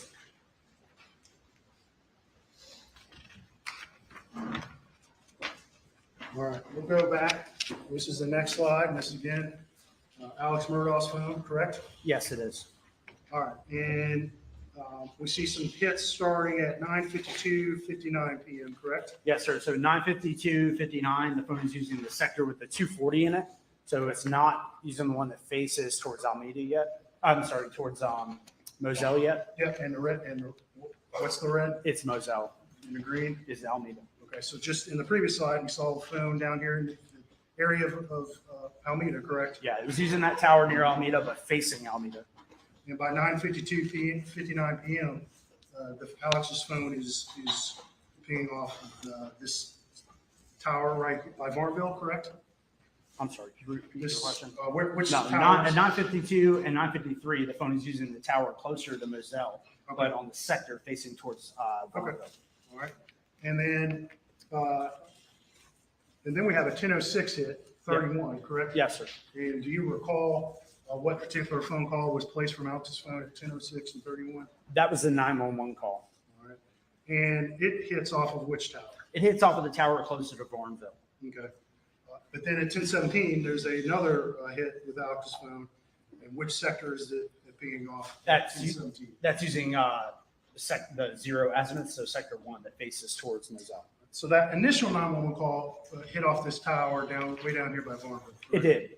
And that was one of the reasons you were called in to help figure out why that happened, correct? I was, and I figured out why it happened. It's because, so in radio frequency, the higher the frequency, the shorter the distance that it can travel. The lower the frequency, the longer it can travel. So on this tower, there's two different sets of sectors, and one is at a higher frequency, and one is at a lower frequency. So this call here happened on a lower frequency, and therefore the signal can travel slightly further. So it's, in your opinion, it's consistent the phone could have been up here at Moselle at the time of that 10:06 911 call. It could have been, yes. Next slide. All right, and we're going to come up on them in a little bit. Do you have some more detailed maps showing the actual coverage? Actually, Yeah, I think this this is is it. Yes, sir. All right. So what information do we see on this slide? So this is the tower and sector being used at 9:52 and 9:53. And again, this blob shape here, that's the coverage area for that tower. And so you can see it's mostly in the center here, but there are some dots out. Most of it kind of faces towards Varnville. Okay. And the calls at 9:52, 9:53 occurred somewhere within this sector. correct? Yes, they did. And that line with the slightly shaded area represents the actual real coverage that you went out and measured where that phone could have been during it. That's correct. Next slide. All right, and we zoomed in here, correct? Yeah, so we zoomed in again. Now we're zoomed in. Next slide. Okay, and here we are, we're zoomed back out. Again, red is Moselle, and this is that tower just down south of Varnville, correct? It is. So that's the tower south of Varnville, or near Varnville, facing north. And this is for the 911 call, again, on that lower frequency. So the signal goes a lot further. Actually, there's little specks all the way up here near Anston. Okay. So this is Varnville, this is Moselle, and this is the coverage that you actually went out, and measured in with real equipment. Yes, sir. And you've determined all these shaded pink areas, if a phone could get coverage in this tower sector in those pink areas. Yes, And we see some of that pink area up right by Moselle. correct? we did. Yes. Next slide.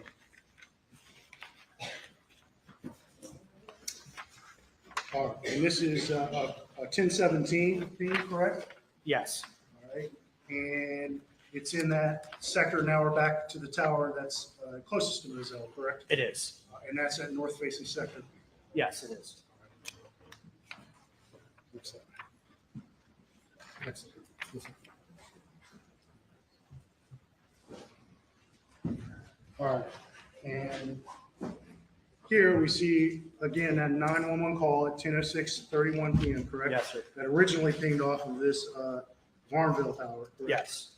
But we see this is the two coverages overlaid between these two towers that both have coverage at Moselle. Correct? Yes, it did. And you see some of that pink from that Varnville tower up right on the Moselle property. Correct? Yes. But you see more from the green from this tower sector that covers that same tower. That's correct. So go ahead. Next slide. And here we're zoomed in, correct? Yeah, we're zoomed in now, and now we have both of the coverages showing. So we're showing the pink, which is from that tower down by Varnville facing north, and then the green, which is from the tower right here close to Moselle, also facing north. And you can see there's coverage from both of those towers actually in the area of the kennels. Okay. And in your opinion, that phone could have been right in that area for both these phone calls at 10:06 and 10:17 p.m. Yes, And that's Alex's phone, correct? yes. And it does appear there's more coverage from the green sector off of this closer tower, though, correct? There is. Excellent. Okay, and this is just the remainder of the night for Alex's phone, correct? It is, again, 10:19 to 11:18 p.m. And the phone mostly uses that tower closest to Moselle. There is another hit at 10:21 on the tower near Varnville. Next slide. All right, and then continuing, what's the date on, So this is the next day at 6/8, Yes. correct? So this is June 8th, starting at 6:31 a.m., ending at 8:54 a.m., and the phone's using the tower and sector consistent with being in the area of Almeda. Okay, so this is the morning after the murders, correct? It is. All right. Next slide. And this is continuing the same, this is the next day, June 9th of 2020. It is. And same tower, same sector. Time period is 7:52 a.m. to 8:36 a.m. Next slide. All right, and here we see some information from June 10th of 2021, correct? Yes, sir. From 3:32 a.m. to 8:49 a.m. Basically using the same tower and sector here, just to the left of Almeda, except for this one RTT hit at 3:32 in the morning, where that band overlays on top of the Almeda address. Next slide. And now we're on June 11th for Alex's phone, correct? Yes, again in the morning, 3:52 a.m. to 8:15 a.m. And it's using the tower and sector consistent with being in the area of Almeda. Next slide. And this is June 12th of 2021. Yep, 1:41 a.m. to 8:14 a.m. Again, using that same tower and sector near Almeda. Next slide, please. June 13th of 2021 for Alex's phone, correct? Yep, first call in the morning is at 9:09 a.m. And again, using the same tower and sector consistent with Almeda. Okay. Next slide. Now we're on June 14th, correct? Yes, sir. And what are the times? Do we see these pings? 12:04 a.m. and then 9:53 and 9:55 a.m. Again, using that same tower and sector consistent with Almeda. Did you see any phone calls from Alex's phone between 12 a.m. and 9:53 that you're able to get tower information No. on that day? No, sir. Next slide. This is June 14th, later in the day, correct? It is 10:27 to 12:29 p.m. 10:27 a.m. to 12:29 p.m. And now it's using the tower facing north out of Varnville, but also using the tower facing into Hampton. Okay. Next slide. All right, and this is June 14th, continued. And does that Yes. phone remain in the area of Almeda the rest of June 14th, at least until 4:26 p.m.? Yes. Okay, next slide. All right, and then here we're on June 14th. Yep. And starting at 4:33 p.m. up to 6:08 p.m., where do we see Alex's phone move generally? It moves generally from there just south of Almeda over towards Charleston. And that's this area up here. And it's specifically, I don't know if you can read it, but what is that there? Can you read that place name where that last tower is on the map? Is it Somerville? Does that say Somerville? I think so. Okay. All right, next slide. Okay, June 14th continued, Yes. and this is up in the area of the same at Somerville, correct? Yeah, this is in the area of Somerville, so between 6:08 p.m. on the 14th and 8:10 a.m. on the 15th, all the calls hit that tower and sector in Somerville. Okay, next slide. All right, and then on June, later that, June 15th, what do we see the phone do on June 15th? It travels from Somerville back to Hampton between 8:10 a.m. and 11:40 a.m. Okay, next slide. All right, and then now we're on June 15th for Alex's phone, and what two towers is his phone pinging off of for most of the day? Again, the one in Varnville facing north and the one in Hampton facing towards Varnville. Okay, next slide. And then June 15th, and this phone is consistent with remaining in the area of Alameda during those times, correct? Yes. And those are 12:35 p.m. to 2:33 p.m., correct? Yes. Next slide. Okay, and just real quickly for these last 3 slides, you also reviewed the records of C.B. Rowe and Marty Cook, correct? Yes, And you reviewed them for the night of the murders, correct? I did. And in your opinion, from the information you can see from their call records and their tower information, were either of those phones in the vicinity of the murder location between 8:50 p.m. and 9 p.m.? No. All right. Nothing further to say.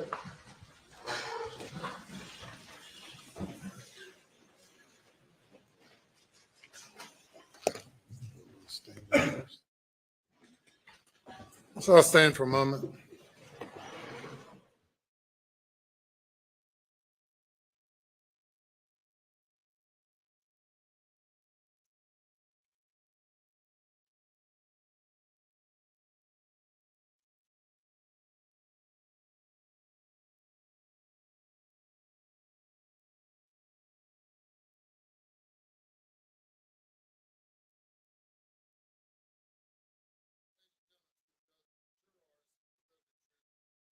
For a break.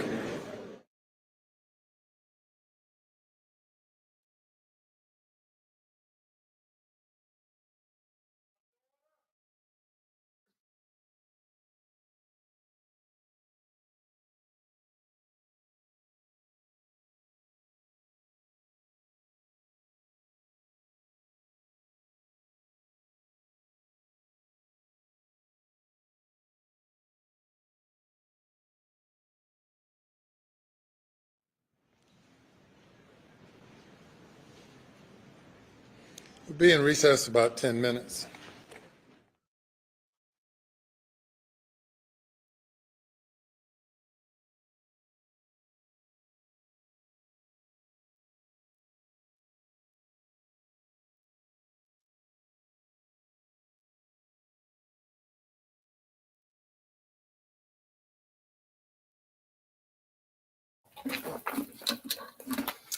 Ten-minute break, guys. Hello, James. How are you doing?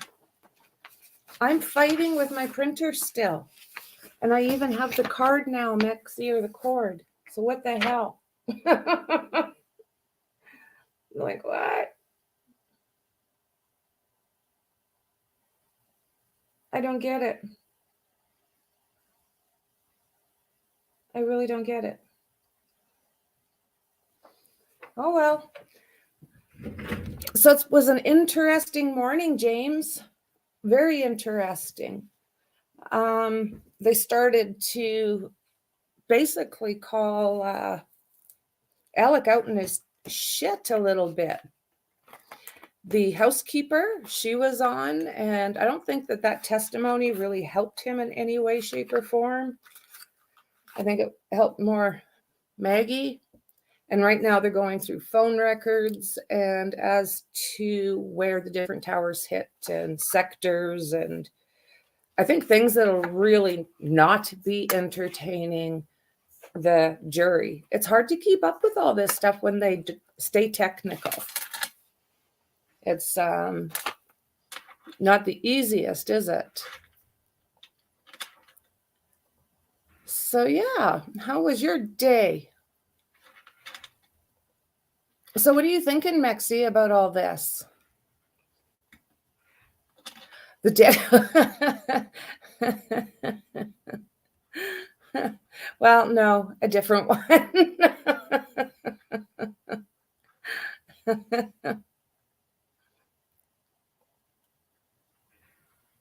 The sleep thing, right? Yeah, you poor woman. I'm going to have to catch up with you, Mexi. I'm still not getting this printer going. It's like driving me absolutely batshit crazy. So again, hello, Shauna. Glorious and wonderful. So yeah, I don't know what the hell I'm doing. I don't know. This should be an easy thing. At least it was once in a time.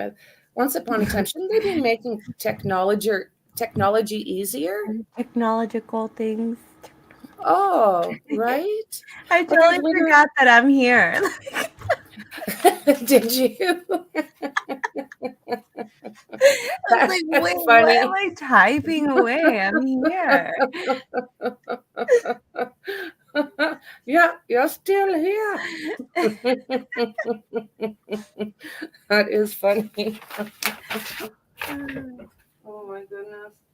So what do you think of all that? I wasn't even here for all of that. Yeah. I literally just came right back in. It's boring again. Like when they talk about technical, I don't understand why. Like why? You're like, it's boring again. Yeah. Yeah. What was $50, man? That jury is gone. Oh, no doubt. And I mean, even taking notes because I have been. So it's like, what the hell? Is I there can't like a keep up bug with. going around or something? Because like I was feeling shitty the last couple of days. James on the other side of the world has been feeling shitty the last couple of days. Yeah. Shauna. Yeah. What the Yeah. hell? Yeah. As long as it's not COVID, we're good. Yeah. Right? Which, by the way, my- did Canada? I have a question. Did Canada did they distribute free testing? They did. Yeah. Like the home testing kind? Yep. Yep. I've They got a did? couple put away I guess for. that was like just like a universal thing, huh? Well, I mean, if the country can afford it, right? Can't they afford anything? I mean, we spend billions of dollars on military weapons. I know. They can afford testing kits. Yeah. Yeah. It's Yeah. fine. We can afford it. It's fine. Yeah. Yeah. So I think that's why we get them, but I'll bet you some of these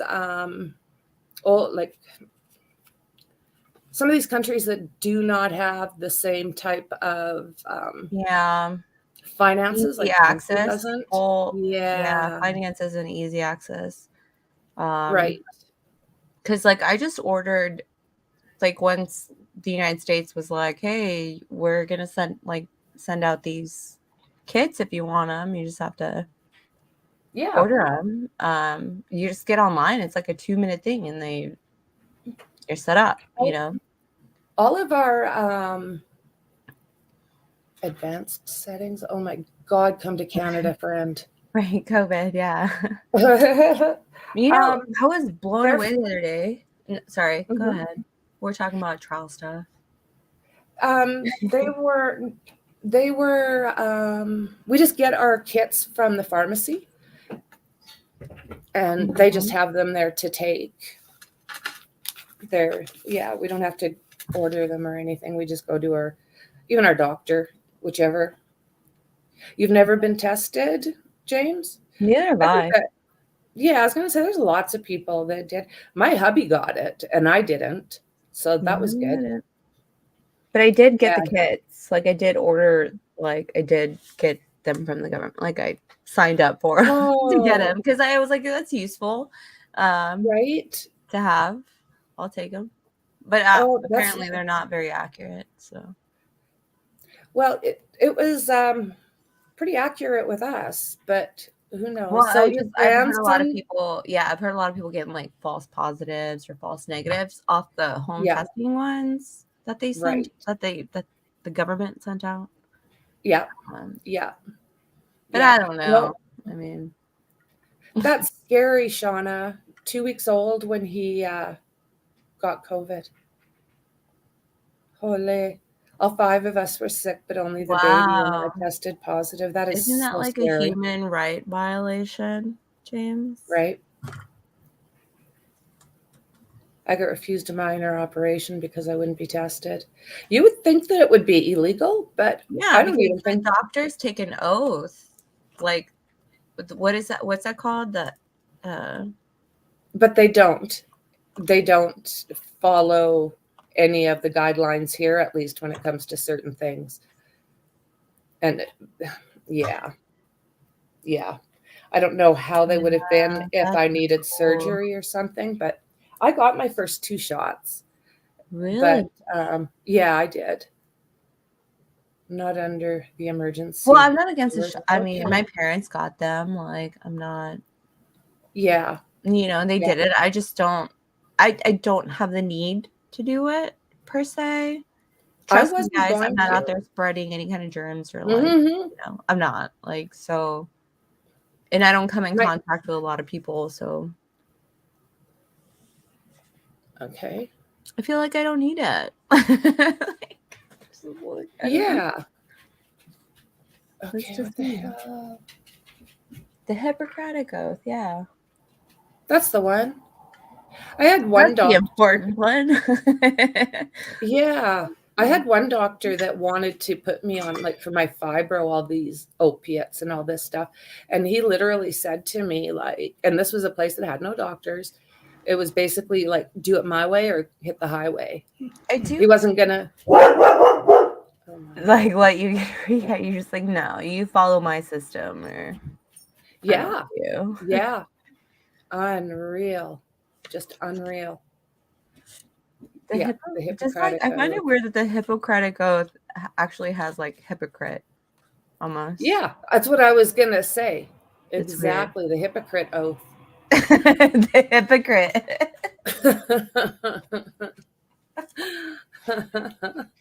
The hypocrite oath. Absolutely. Yep, I know it. Yep. I don't know if like when it was bad, no, we were being told, don't leave your house, do this, do that. Sorry. But we had kind of the highest you can go in Canadian government, vacationing in Bahamas and this and that. Well, we're being told you can't do this, you can't do that, do not get in on an airplane, do not blup, blup, blup. Yeah. Oh, okay. That's why. Yeah.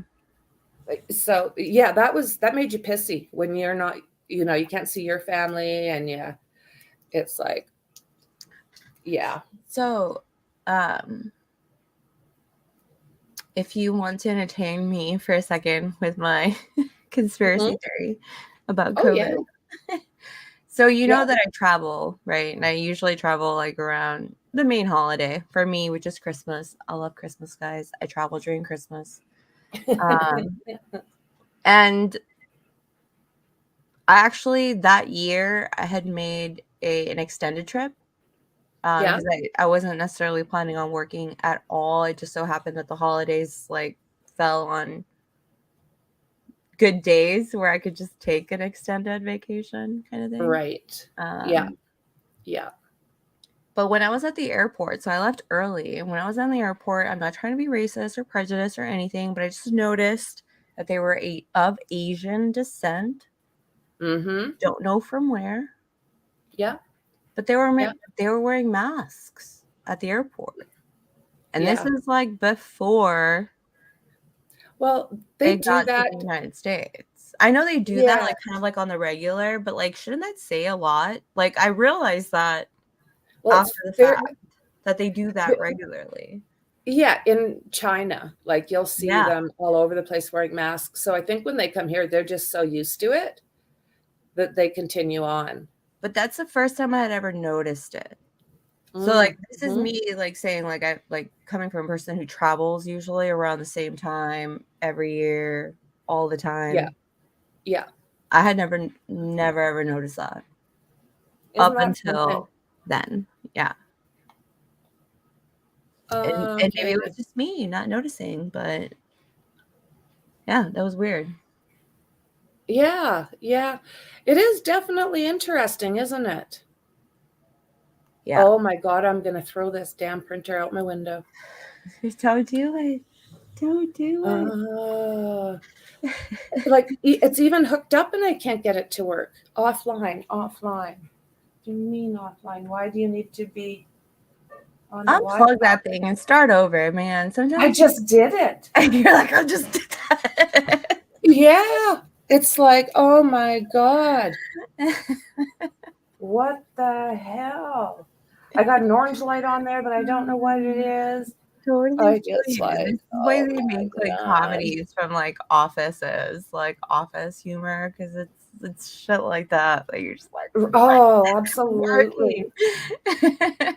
Oh my goodness. Yeah, they did, James, lock down, is it called Wuhan, but not international flights. Yeah, not our friends. Agreed. Okay, so, oh my God. How come, like, it's not letting me do advanced settings? I'm gonna, like, freak out. I know office stuff frustrates me too. Oh, it does. It does. I was so excited. Are you serious? They shot down another balloon in Alaska? What? Who does it belong to? Who's this one? Oh my God. What the hell are they Who is this doing? What the one? hell? I don't know what they're up to. It's nothing good. Oh, my dog. More, yeah. That's the question, right? More spy balloons. I can't even imagine, like, from all the technological advancements that we've had through the years. That they're using a balloon. Yeah, right. I mean, don't be suspicious. Don't be suspicious. Do not close HP Smart app. Don't Well be diagnosed. suspicious. Oh, I'm glad there's. I mean, I guess I still am a little uncomfortable as to what could be done.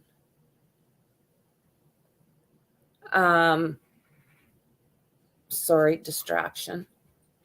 Like, what can be done to stop all of this? Are they looking for a fight?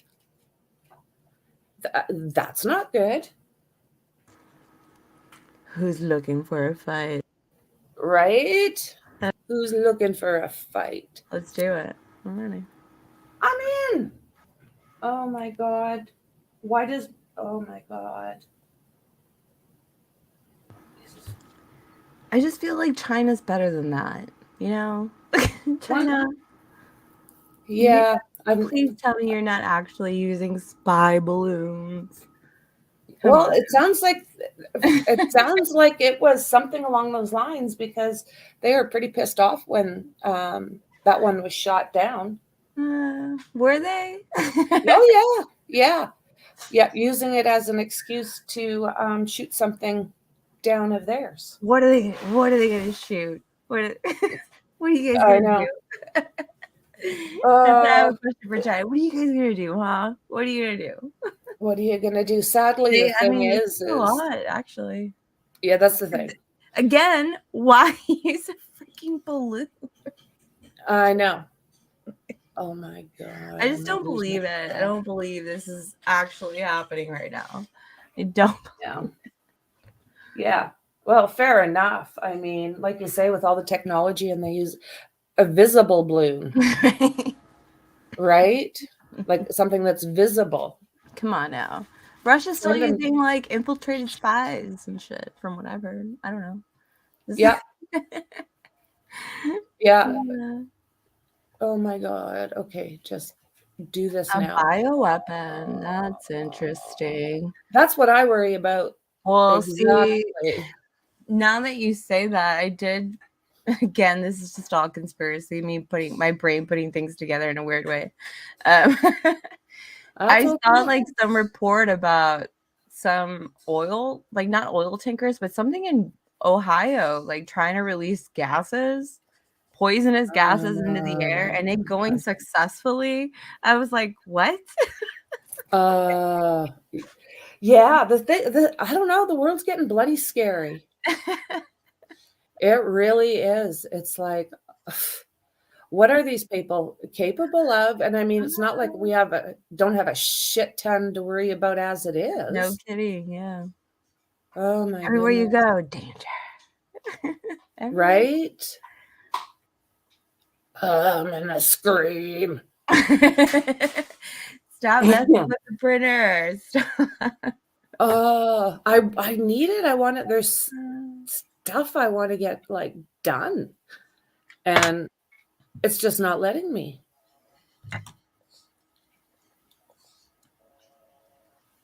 There was an error opening this document. Oh my God. Are you Oh, kidding me? Jesus. Oh, Jesus. No, no. What? No. Why you no work? I will lose it. It needs to work for me. It says it's paired. Uh-huh. So what the hell? Isn't that not all I need to be is paired? Isn't that the key thing in That's what I thought. communication? Is paired. Oh my God. Printer offline. Like, what are you talking about? Oh my God.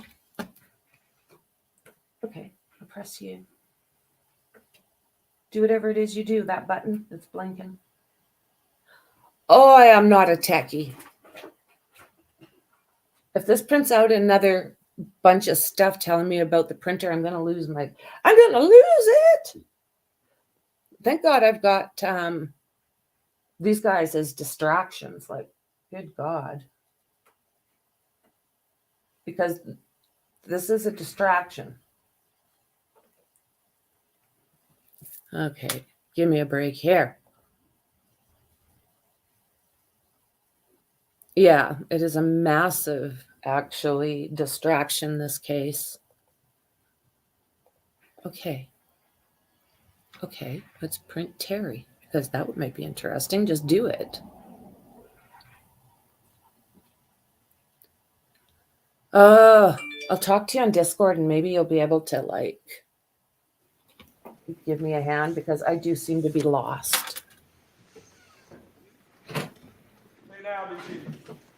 Okay, and we're back. Oh, so I'll just stop the screen.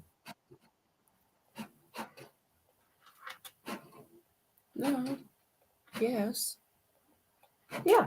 Again, it's all their shit.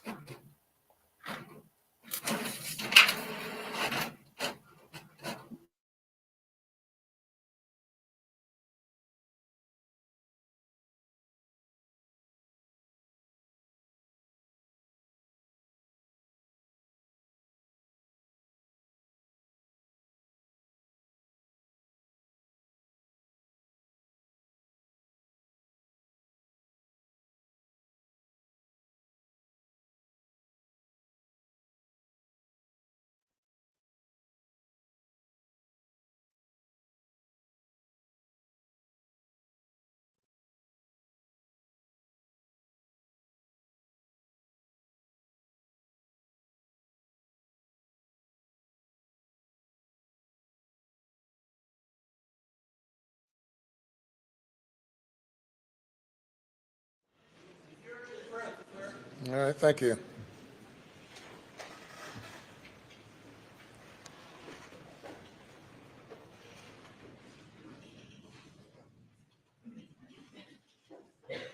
Mr. Barber.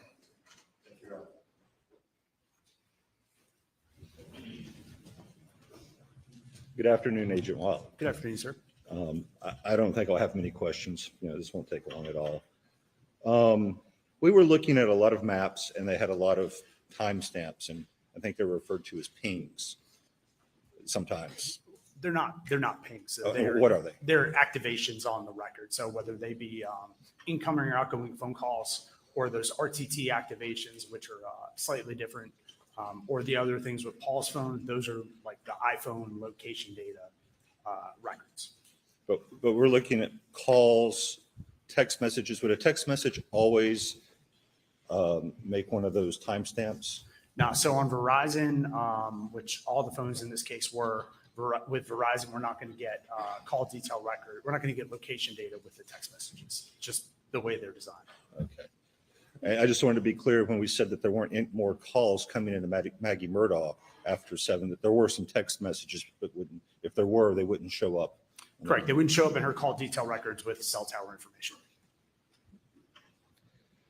What would it look like on these maps if a call, well, let me ask this, do calls hand off between towers while they're still going on? They do. And what would that look like on these maps? So it would look the same way it looks now. So again, before the call's even set up, so if my phone was on in this room right now, my phone is constantly scanning the environment. It's trying to find the tower and sector with the strongest signal. Okay, it's very much like sitting at the airport trying to find the best Wi-Fi to connect to while you're waiting on your flight. So what happens when a call hands off between towers during a call is the records look like they look. It's still going to show the initial tower and sector that the phone saw as the best tower and sector at the time the call occurred. And then after that, let's say the call is an hour long and I drive from here to Columbia, I'm going to hand off tower to tower to tower, but on Verizon, I'm not going to see that handoff in the records. Right, and that I guess was my question, is you're just going to see that first tower. So if you're handed off like tower 1 to 2 to 3, you're not going to see on the same calls hits on towers 2 and 3 on this map. Correct, you're only going to see the initial. And do the coverage areas intentionally overlap to some degree to allow for handoffs? Yes. And we saw GPS data for Paul Murdaugh's phone. Yes. Did you have any GPS data for Maggie Murdaugh's phone? I did not. There was nothing in the location database for the time period that was in question. Do you know why that was?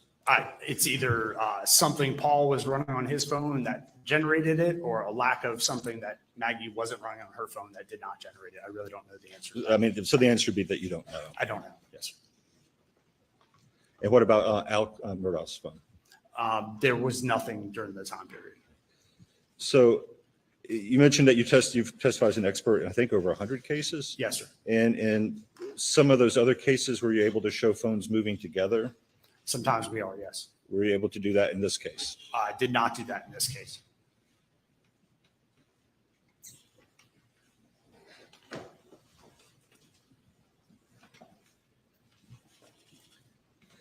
When you were doing the drive around to create that sort of coverage map, did you go onto the Moselle property? I did.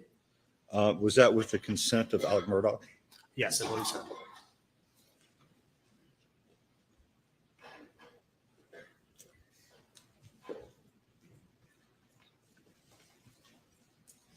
Could we pull up slide 35?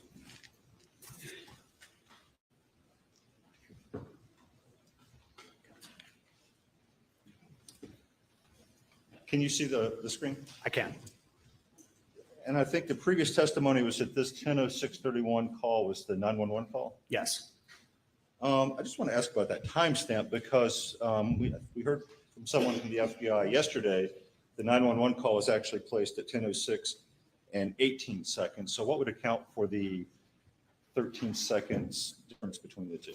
I guess it depends on the records you were looking at. It'd be there might be a slight offset between the records the other person was looking at and the records I was looking at. And the 911 call center, of course, would have a timestamp on incoming calls. Correct. Correct. Have you ever seen cases where there's a few seconds difference between those timestamps and this kind of records and what the 911 center might have? Yes, sir. I mean, there's a difference between when you press the green button, and it usually takes a couple of seconds to connect on the other side. And could we, on the Elmo, go to slide 56? And the reason I would like to do this on the Elmo is I think that the presentation was cutting off the bottom of the screen. It was. And this, can we see the top so we can kind of get context for what this is? Just, yeah, slide it down so that the top is visible. So this was Alec Murdaugh information, and this was on June 15, 2021, correct? Yes, sir.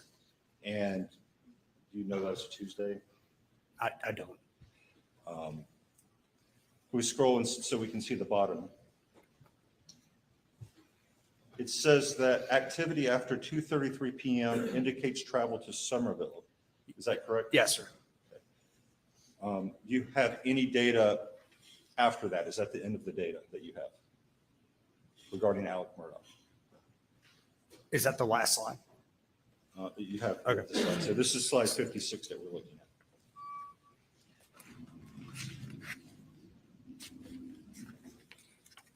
Yeah, there was other data after that. And do you have location data for Alec Murdaugh after June 15? I think so. I think In this report? not in this report. So in this report, I'm sorry, because that's, Yep. you know, what we're looking at here. Yes, sir. Because I understand, of course, you have cell phone records. He kept using the cell phone, obviously, after the 15. Yes, he did.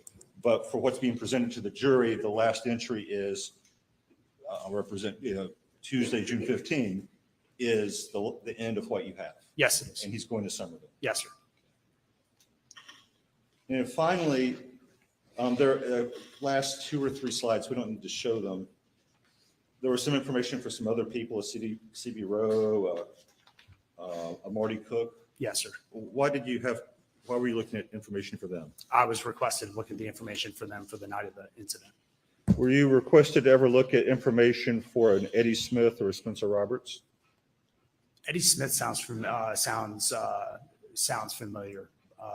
but I'm not sure about Spencer Roberts. Did you look at information regarding Eddie Smith? Yes, Do you have that information with you? I do not. You do not have the information. I don't have it with me. No. Beg the court's indulgence.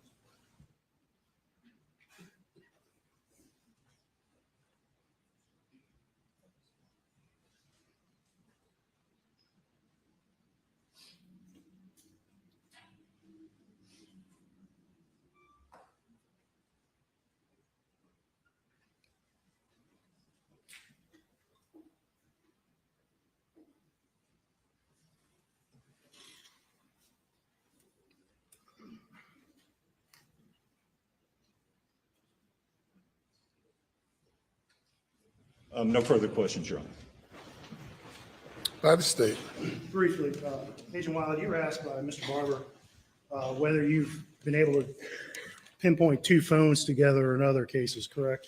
Yes. Generally speaking, what kind of data are you using when you try to have been able to pinpoint 2 phones together at the same time? I mean, first of all, the 2 phones have to have activity around the same time. So we'd have to have calls at 9 o'clock on one phone and calls at 8:58, 9 o'clock on the next phone. That's the first thing we'd have to do. Second thing is it'd have to be indication the phones are traveling together or stationary at the same place at the same time. Okay. And after 7:50 p.m., was there any Verizon location tower information provided by Verizon?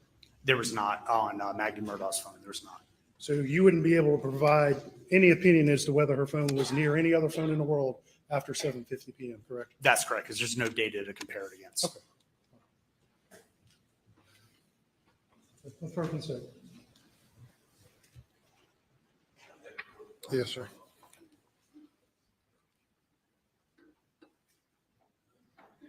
No further questions, Your Honor. Thank you, sir.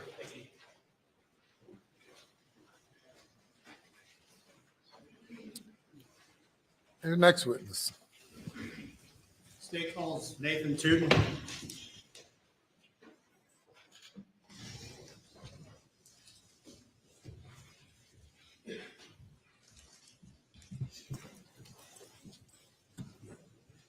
Raise your right hand, left hand on the Bible. Do you affirm the testimony about to give before the initial trial shall be the truth, so help you God, and the Texas in the witness and you be you?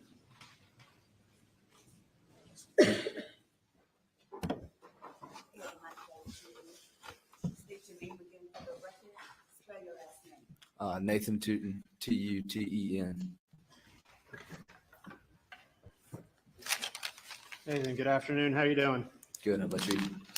Doing well. Why don't you tell this jury a little bit about yourself, where you grew up, where you went to school. Start there. I'm from Hampton, South Carolina. I graduated from Hampton High School in 2018. I have a degree in criminal justice from University of South Carolina and graduated in 21. And Nathan, it's hard to pick up you on the mic, so if you would, I know pull it as close as you can and just try to speak into it so We can all hear you. Okay, so I think you said you graduated high school 2018. You got a degree from where? University of South Carolina, And what field was it in? criminal justice, Okay. And what year did you graduate USC? 21. And what do you currently do for a living? Law enforcement officer, Okay, with what organization? Waterboro Police Department. All right. And describe your job responsibilities. What do you do as a Walterboro police officer? I enforce the laws of the state and serve and protect. You work in road patrol right now? Yes, sir. Okay. All right. Nathan, growing up in this area, were you childhood friends with Paul Murdaugh? That's correct. When's the first time you met Paul? Lifelong friends, very young age. Growing up in Hampton, knew him as a kid. That's correct. Okay. All right. Well, tell us a little bit about Paul. What do you remember about him? Tell us the kind of guy he was. Paul was the definition of a good person and a good friend. He's very loyal, salt of the earth kind of guy, and would do anything for you at any given moment, no matter the time. What were kind of things that you all like to do together? We got to hunt, fish, really just hang out with friends. Was Paul the kind of friend that you'd kind of call a reliable friend? Absolutely. All right. Was he the kind of kid that would be there for you if you needed help with anything? Absolutely. Did you spend a lot of time together with Paul through the years? I did, yes, sir. Did Paul have a cell phone? Yes, sir. Did he like to use his cell phone? Yes, sir. How would you describe it? He was on his phone all the time. In addition to being on his phone all the time, was he the kind of guy that if you needed something or reached out to him, he was going to respond back to you? That's correct. Was he going to call you back if you called him if you missed the phone call? Yes. And would you expect him to pick up if you called him? Yes. All right. Did you get to know Maggie also? I did. All right. Tell us a little bit about her. Maggie was probably one of the sweetest ladies I've ever met in my life. She always looked out for Paul's friends and was a second mom to me. And having spent a lot of time with Paul, did you also spend a lot of time with Maggie? That's correct. And then did you also get to know Alex? I his did. Dad? And is Alex here today? Yes, she is. Can you tell me where he is? He's sitting at that table wearing the blue jacket. And did you get to know him very well? I did. Through the years.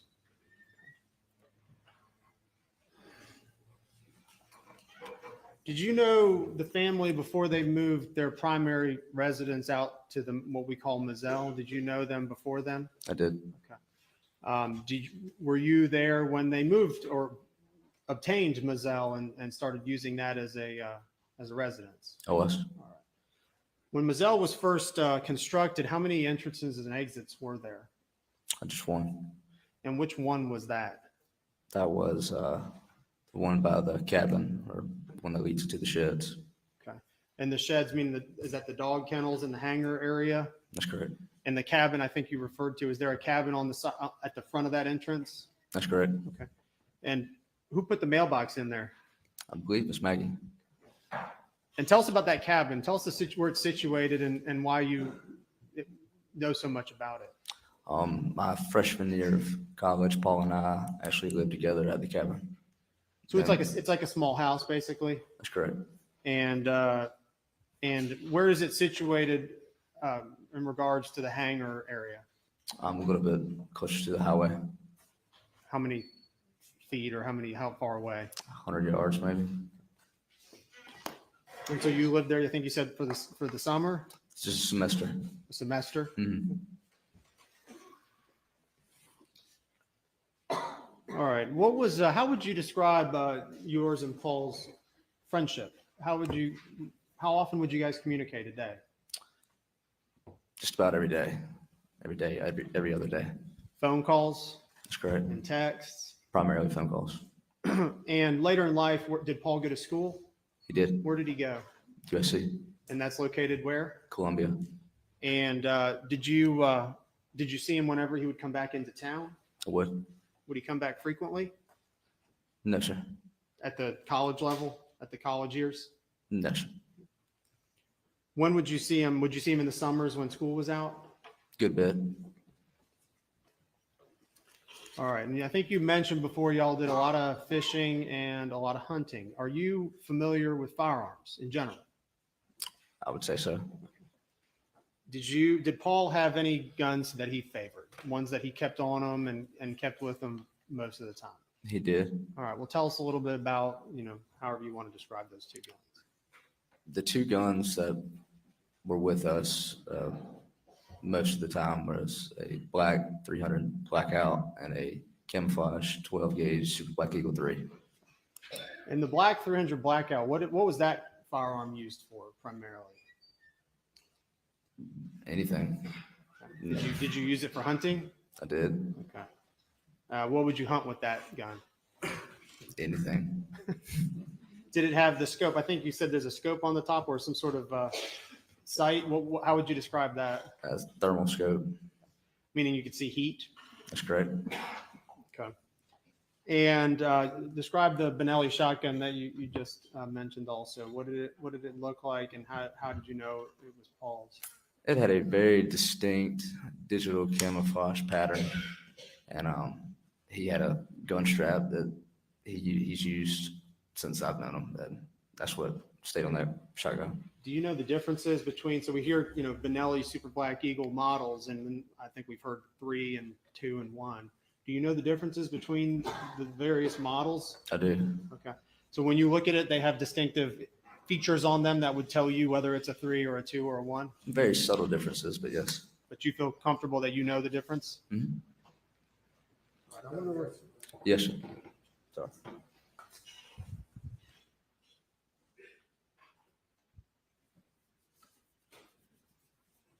Let's show you what's been marked as, entered in evidence as State's Exhibit 88.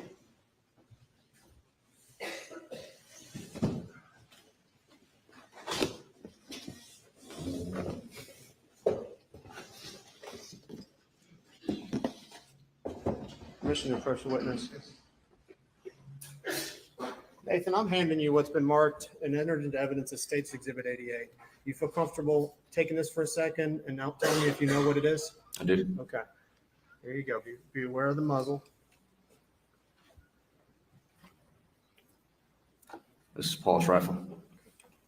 And you know that because you've used this a bunch of times? That's correct.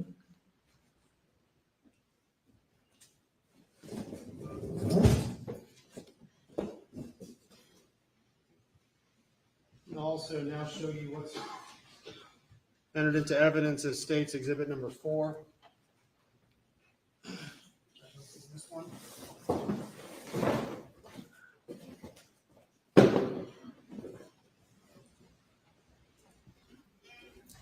This is State's Exhibit 4. Do you feel comfortable taking a look at this for me for a second and let me know if you know which firearm this is? I do. No, the safety's off. It's inert. Thank you. This is Paul's shotgun. How do you know? I've used it several times, and this thing camouflage pattern along with Paul's gun strap. This strap in particular is Paul's. That's correct. How do you know this is a Model 3 Benelli Super Black Eagle? Well, would you like me to explain? Absolutely. So there are a few subtle differences. One being the forearm grip. The Super Black Eagle 3 has a slight flare or increase in curve. Another difference would be the trigger magazine port has an indentation that allows you to insert shot shells easier. The Super Black Eagle 2 and previous models don't have that. Another difference would be the button that releases the bolt, which makes the weapon operable.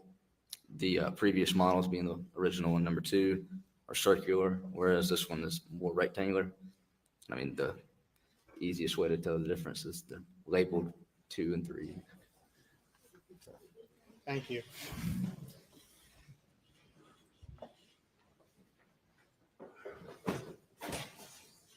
going to show you now what's been entered into evidence as State's Exhibit 91.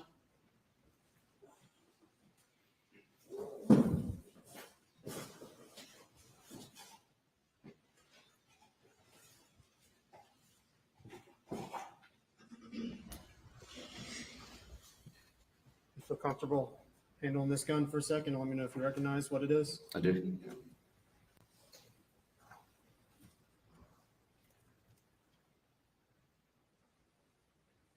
Do you recognize what this gun is? I recognize that as Buster Murdaugh shotgun. Okay. What model is this? Super Black Eagle 2. And you know it's a 2 because of the other features you just mentioned and pointed out for the jury. That's correct. Would you do that again? Tell us why you know that's a 2. Like I mentioned earlier, the slight flare on the 3. This one is straighter, more narrow. Does not have the indentation for the magazine port, and the button is circular. And you said it was Buster shotgun. How do you know that?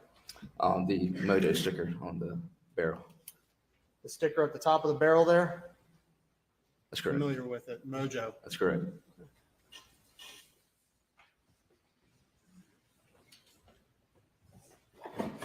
Did Alex have a gun that he favored, a shotgun? He did. What was one that he favored? That was a Super Black Eagle original black shotgun.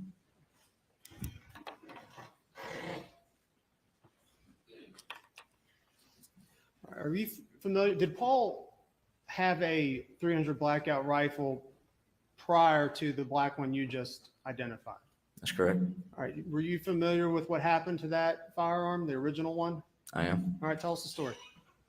It was a party, and there was a black 300 blackout and a tan 300 blackout. He had the tan one, and it got stolen from a party one night. Speak up. It was stolen from a party one night. You know what year that was? Approximate year?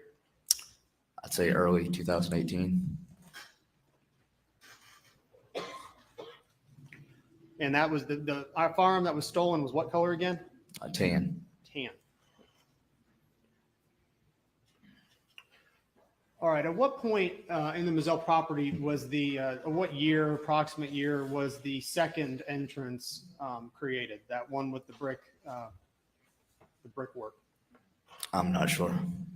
It was a few years though after they'd owned the property. The family had owned the property. That's correct. Was it common to use either entrance by the family to leave and enter the property? Yes and no. All right, we'll explain. Paul and I would use, and friends would use the entrance by the sheds more, whereas Alec and Maggie would use the main gate entrance more. If you all, and let me ask you, before we get to my next question, what the hangar area with the kennels, are you familiar with it? That's correct. Could you describe to the jury just a very basic layout of that area? It was kennels as you're riding into the driveway. The kennels would be on your left. The shed or hangar would be directly on your right. There was another shed that they had built in front of the hangar, and there was a skinning shed for animals out back to the right. And would you spend a lot of time down at the hangar area and kennel area? We would. Why would y'all hang out there? Why was that the collection place? It's just a central location where everything was located. Tools? Correct. And farm equipment? Correct. If you all were spending time down at the kennels and someone was leaving the house, would it be common for them that someone, whether it's, Alex or Maggie, to stop by on their way out, leaving the property? Yes, sir. That would be what would normally happen? Yes, sir.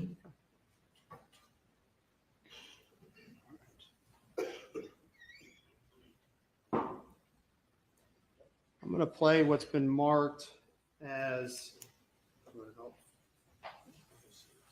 I'm going to show you what's been not marked, but entered into evidence as State's Exhibit 297. If you have a little screen there, if you wouldn't mind watching that for me and listening.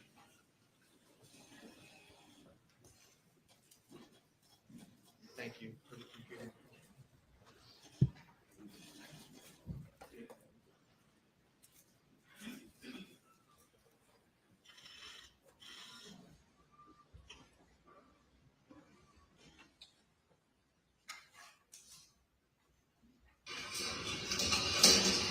Get it. Get that.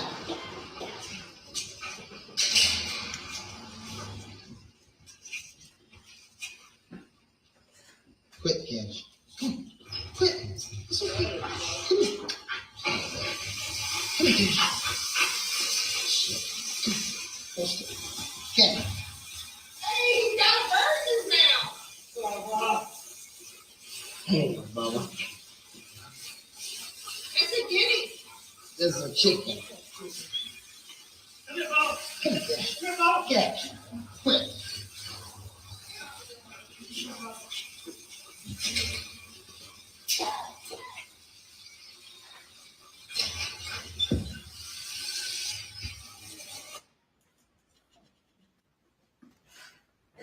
Did you hear voices on that video that we just played? I did. Whose voices did you hear? Paul Murdaugh's, Megan Murdaugh's, and Alec Murdaugh's. Could you tell where they were located in that video? Did you get a sense of where that was? Dog kennels. Okay. The kennels down at the hangar area? That's correct. We heard yelled out a name called Bubba. Are you familiar with Bubba? I am. Who's Bubba? That'd be Paul's dog. And what kind of dog is he? A yellow lab. Is he trained? Well, was he was he a house pet or a pet? At that time, yeah. Was he also trained to hunt or be a hunting dog or bird dog? That's correct. Did Bubba have a? Well, describe Bubba. How would you describe Bubba? Hard-headed. Did Bubba have a thing where he liked to chase chickens? I'd say so, yeah. If a chicken got out of the pen, would he chase it? That's correct. Have you ever been there when he caught chickens? He would chase anything. He'll chase. You ever there when he caught birds though that were coming out of that coop? I mean, he's tried. Could I say I've seen him? No. Were you aware then that Bubba? Were you aware that Bubba would chase those chickens? Absolutely. And had you been aware that he killed chickens before by I getting am. them? Have you ever had to wrestle anything out of Bubba's mouth or try to catch him when he doesn't want to be caught? Tried to catch him. And if he doesn't want to be caught, what's going to happen? Not catching him.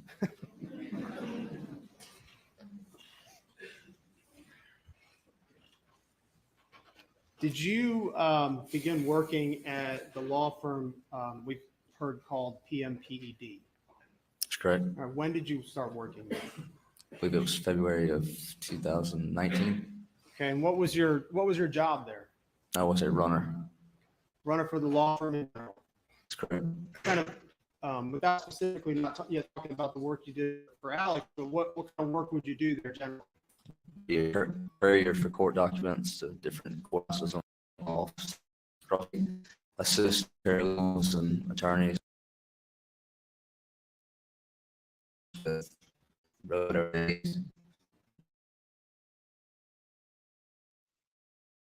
Just helping out.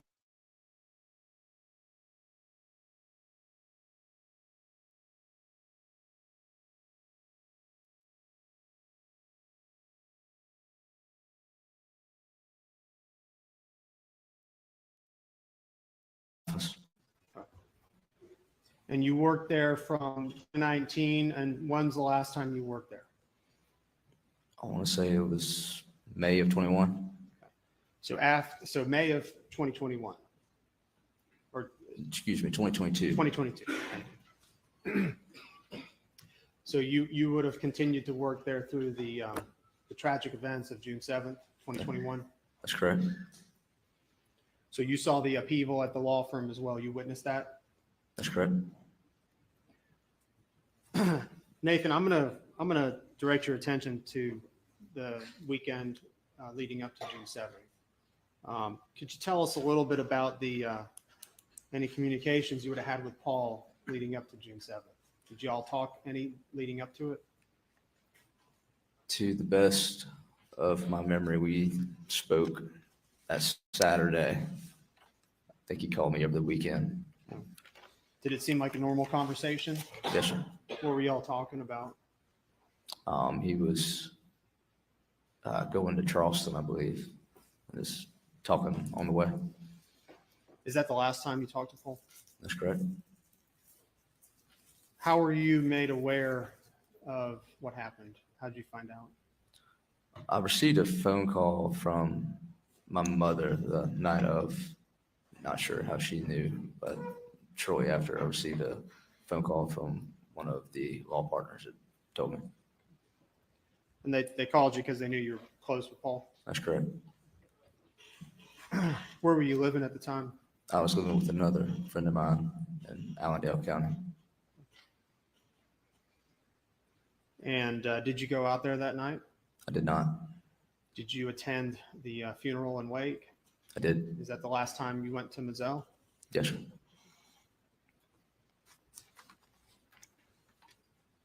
After these events, how did it affect you? It was hard. Losing a really good friend and a really good person. After these events, I think you said already, but you continued to work at the law firm? That's correct. How was Alex? Was he out of the office for some time leading after this event on June 7th? That's correct. Did he eventually start coming back into the office? A little bit.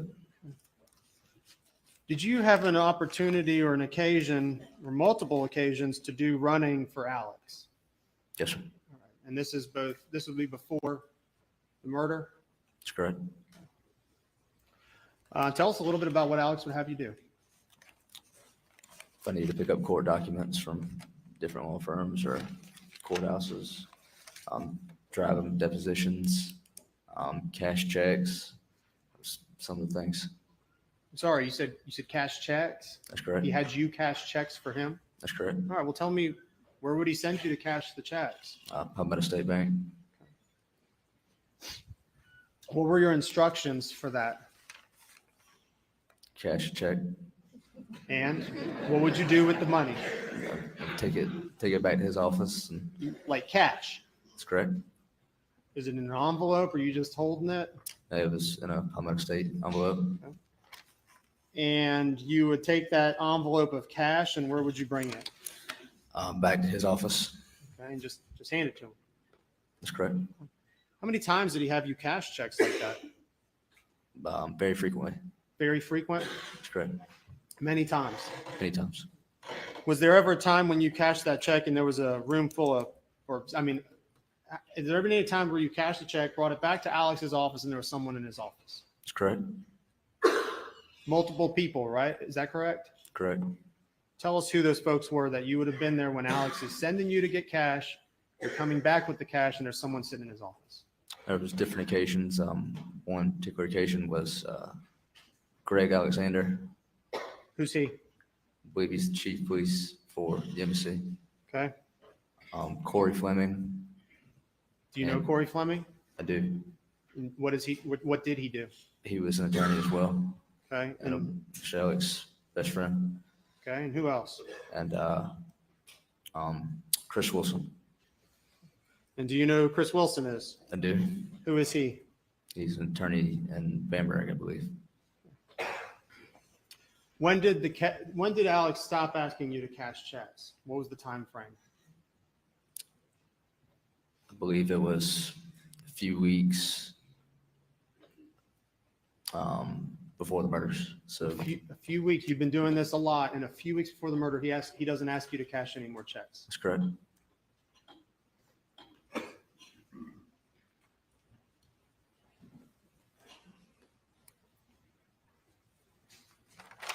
Did you have an opportunity, or were you assigned to assist? Let me ask you this: do you know who Jeannie Seckinger is? I am. And who is she, and who was she at the time to you back in 2021 range? She was my immediate supervisor.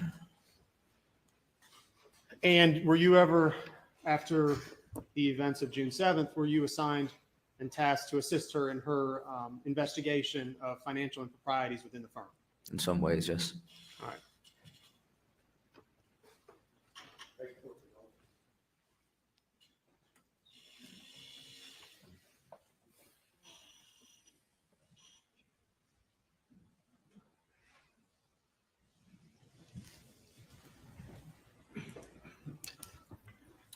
All right, and continuing, you were assigned to assist Jeannie, and what kind of things were you doing in that capacity?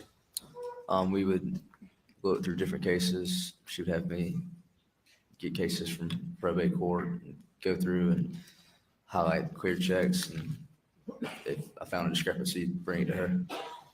Did you understand the scope and what you were looking for? Did she kind of involve you in that? Somewhat. Did you figure out kind of shortly thereafter what you were looking for, or what the reason was? I'd say so. I'm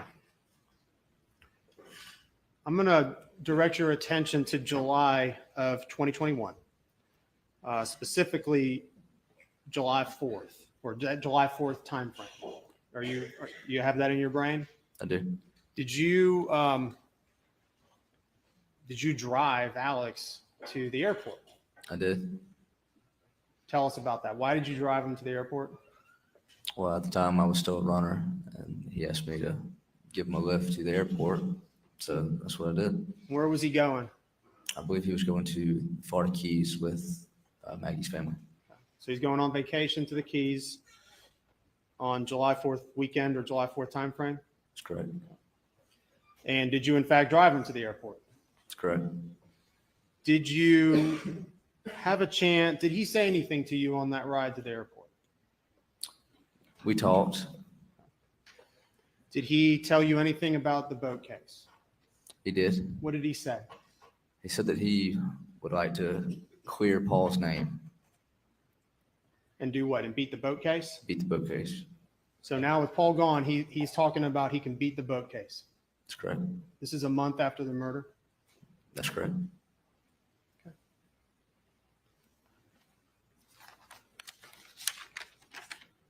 Thank you, court's indulgence.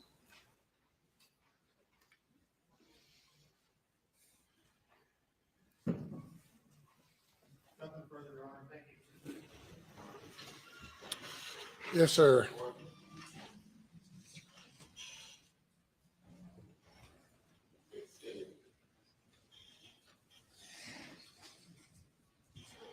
Good afternoon. Good afternoon. It was very important, Alex, to clear Paul's name from the accusations in the boating case, wasn't it? I don't know. That's what he told you, right? That's what he said, but I don't know what he was thinking. Well, you know that he stood behind Paul all throughout the boating case, the criminal part, right? That's correct. And a lot of people in the Hampton community turned their backs on Paul, didn't they? That's correct. You did it, did you? No, sir. Alex and Maggie didn't, did they? No, sir. Your brother didn't, did he? No, sir.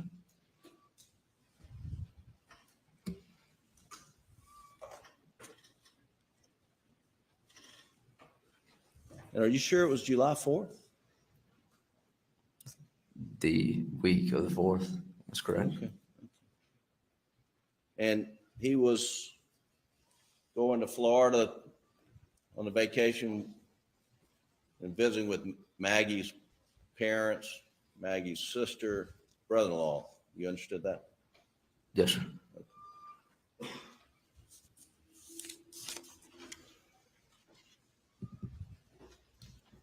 Now you're talking about you went and got some cashing some checks with for Alec, and sometimes you'd come back, give him the cash, and you mentioned that Greg Alexander was in his office one time, Corey Fleming one time, Chris Wilson one time. You remember that? That's correct. What'd you do when you walk in? Just give the envelope to Alec? Yes, sir. Just sit down and see what he did with the money? Not at all. Are you suggesting that he was giving Greg Alexander any of the money? I'm not suggesting anything.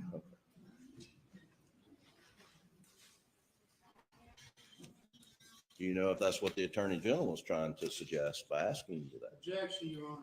Sustained.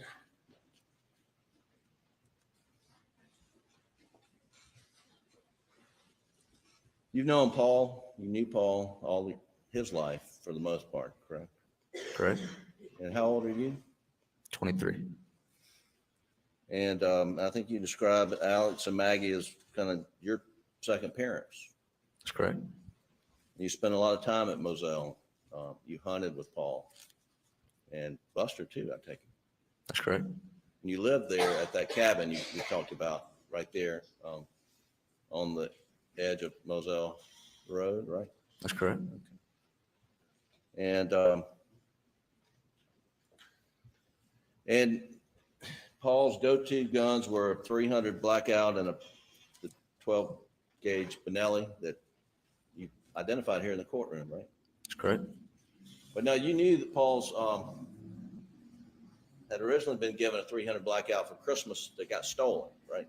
That's correct. Did you go to the party with Paul and he had the 300 Blackout in his truck? You go in the party, come back, and it's gone? Not exactly how it happened. How did it happen? Didn't realize it was missing for a few days. Okay. And Paul would never lock his truck, would he? No, sir. And he would leave guns in his truck, right? That's correct. Did you know that 300 Blackout had been replaced? I did not.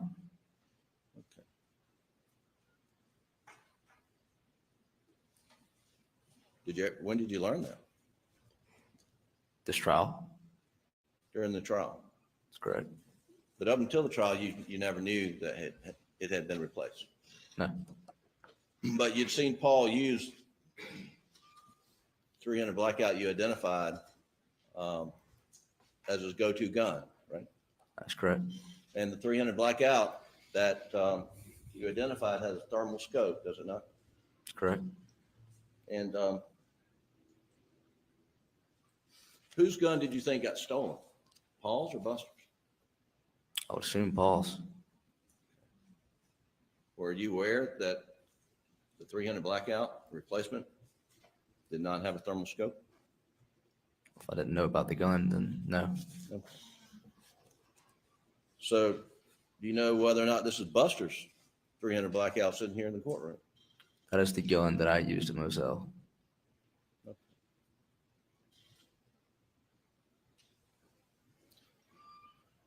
Now, when Paul would clean his truck out, he would let me back up. Paul normally keep guns in his truck? That's correct. 300 Blackout, 12 gauge, anything else? Sometimes some pistols, but. And there are times when Paul would clean his truck out and then he would take the guns and leave them in the shed down there by the kennels, right? That's correct. And sometimes he would forget that he left them down there, right? That's correct. And he think you described him as being careless with leaving guns around. Is that right? I'd say so. Okay. And he'd even left guns in your truck, right? Correct. Now, Paul was a guy who liked to work with his hands outside, correct? Correct. And he loved the Moselle property. Is that right? I'd say so. And he liked to work the land with equipment and plant for game management, for duck hunting and dove hunting and things like that, right? That's correct. And to do that, he wasn't always on his phone, right? I mean, he liked to work with his hands. Is that fair to say?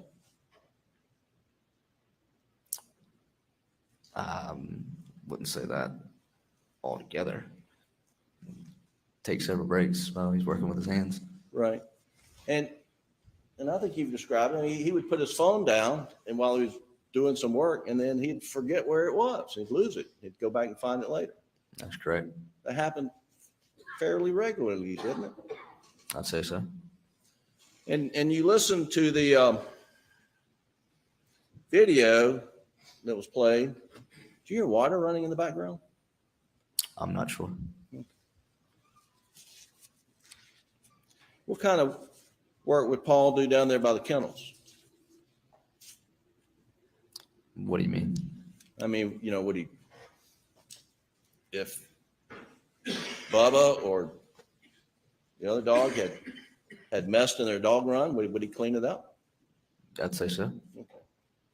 And if he did that, you know, perhaps he'd put his phone down while he did that so it wouldn't get wet. I would assume so. Yeah. It's a reasonable thing to do, right?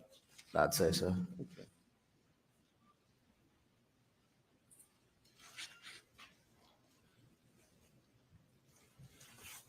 Now, you were close with Alex, Maggie, Paul, and Buster, that you and your brother were, right? Yes, sir. And you were able to observe Alex's relationship with Paul, right? Yes, sir. How would you describe it? I'd say it was a very loving relationship. And okay.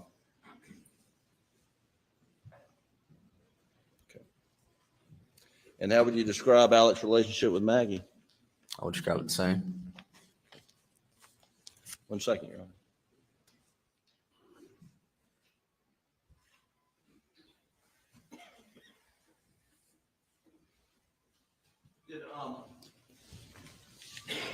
To your knowledge, after the boating accident, did Paul receive threats of any kind? That's correct. What kind of threats were you aware of?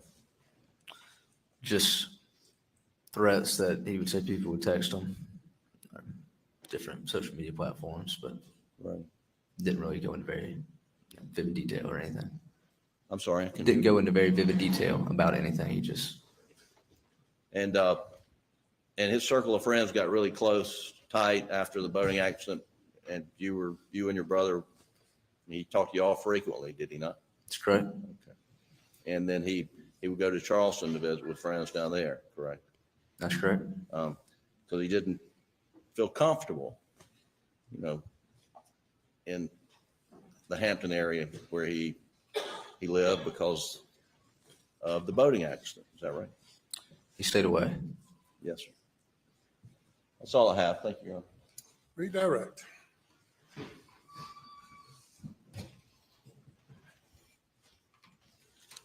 Nathan, you were asked about threats to Paul. Did you ever know that Maggie received any threats? I was not aware of any, no. I'm going to ask you, counsel asked you about a little bit about the kennel area and asked if you'd heard water. Are you familiar with how generally the kennels were cleaned? Were you there when the kennels would be cleaned? Sometimes. Okay. Generally speaking, describe the kennel for me. What was actually inside of one of the kennel mounts? The kennel had a doghouse, beds in the doghouse, and just a kind of a concrete pad. And if you're going to rinse off the kennels, what would you do with the dog bed?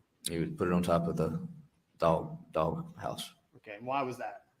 so it wouldn't get wet.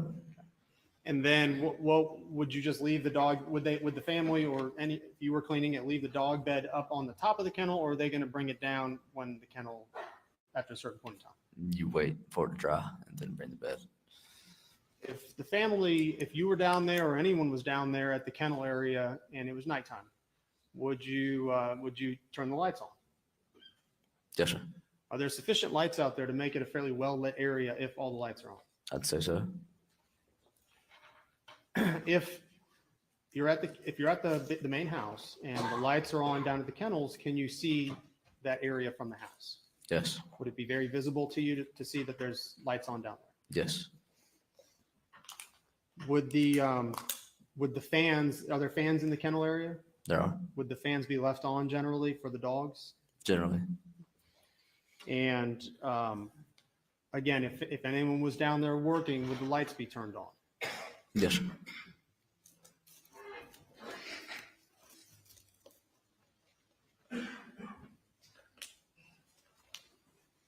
That's it. No further questions. Anything further?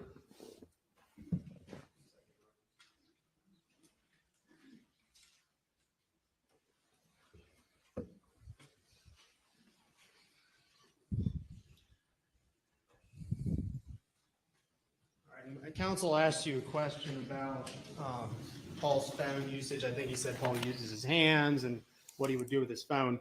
Do you recall if Paul did have to use his phone, would he put it in any of his pockets? If he was working outside in that capacity, the pocket he would put it in would be his back pocket. And that was the common thing he would do almost nearly every time? That's correct. Nothing further. Thank you, Your Honor. Anything further? Just a moment, sir. Your Honor, thank you. You may step down.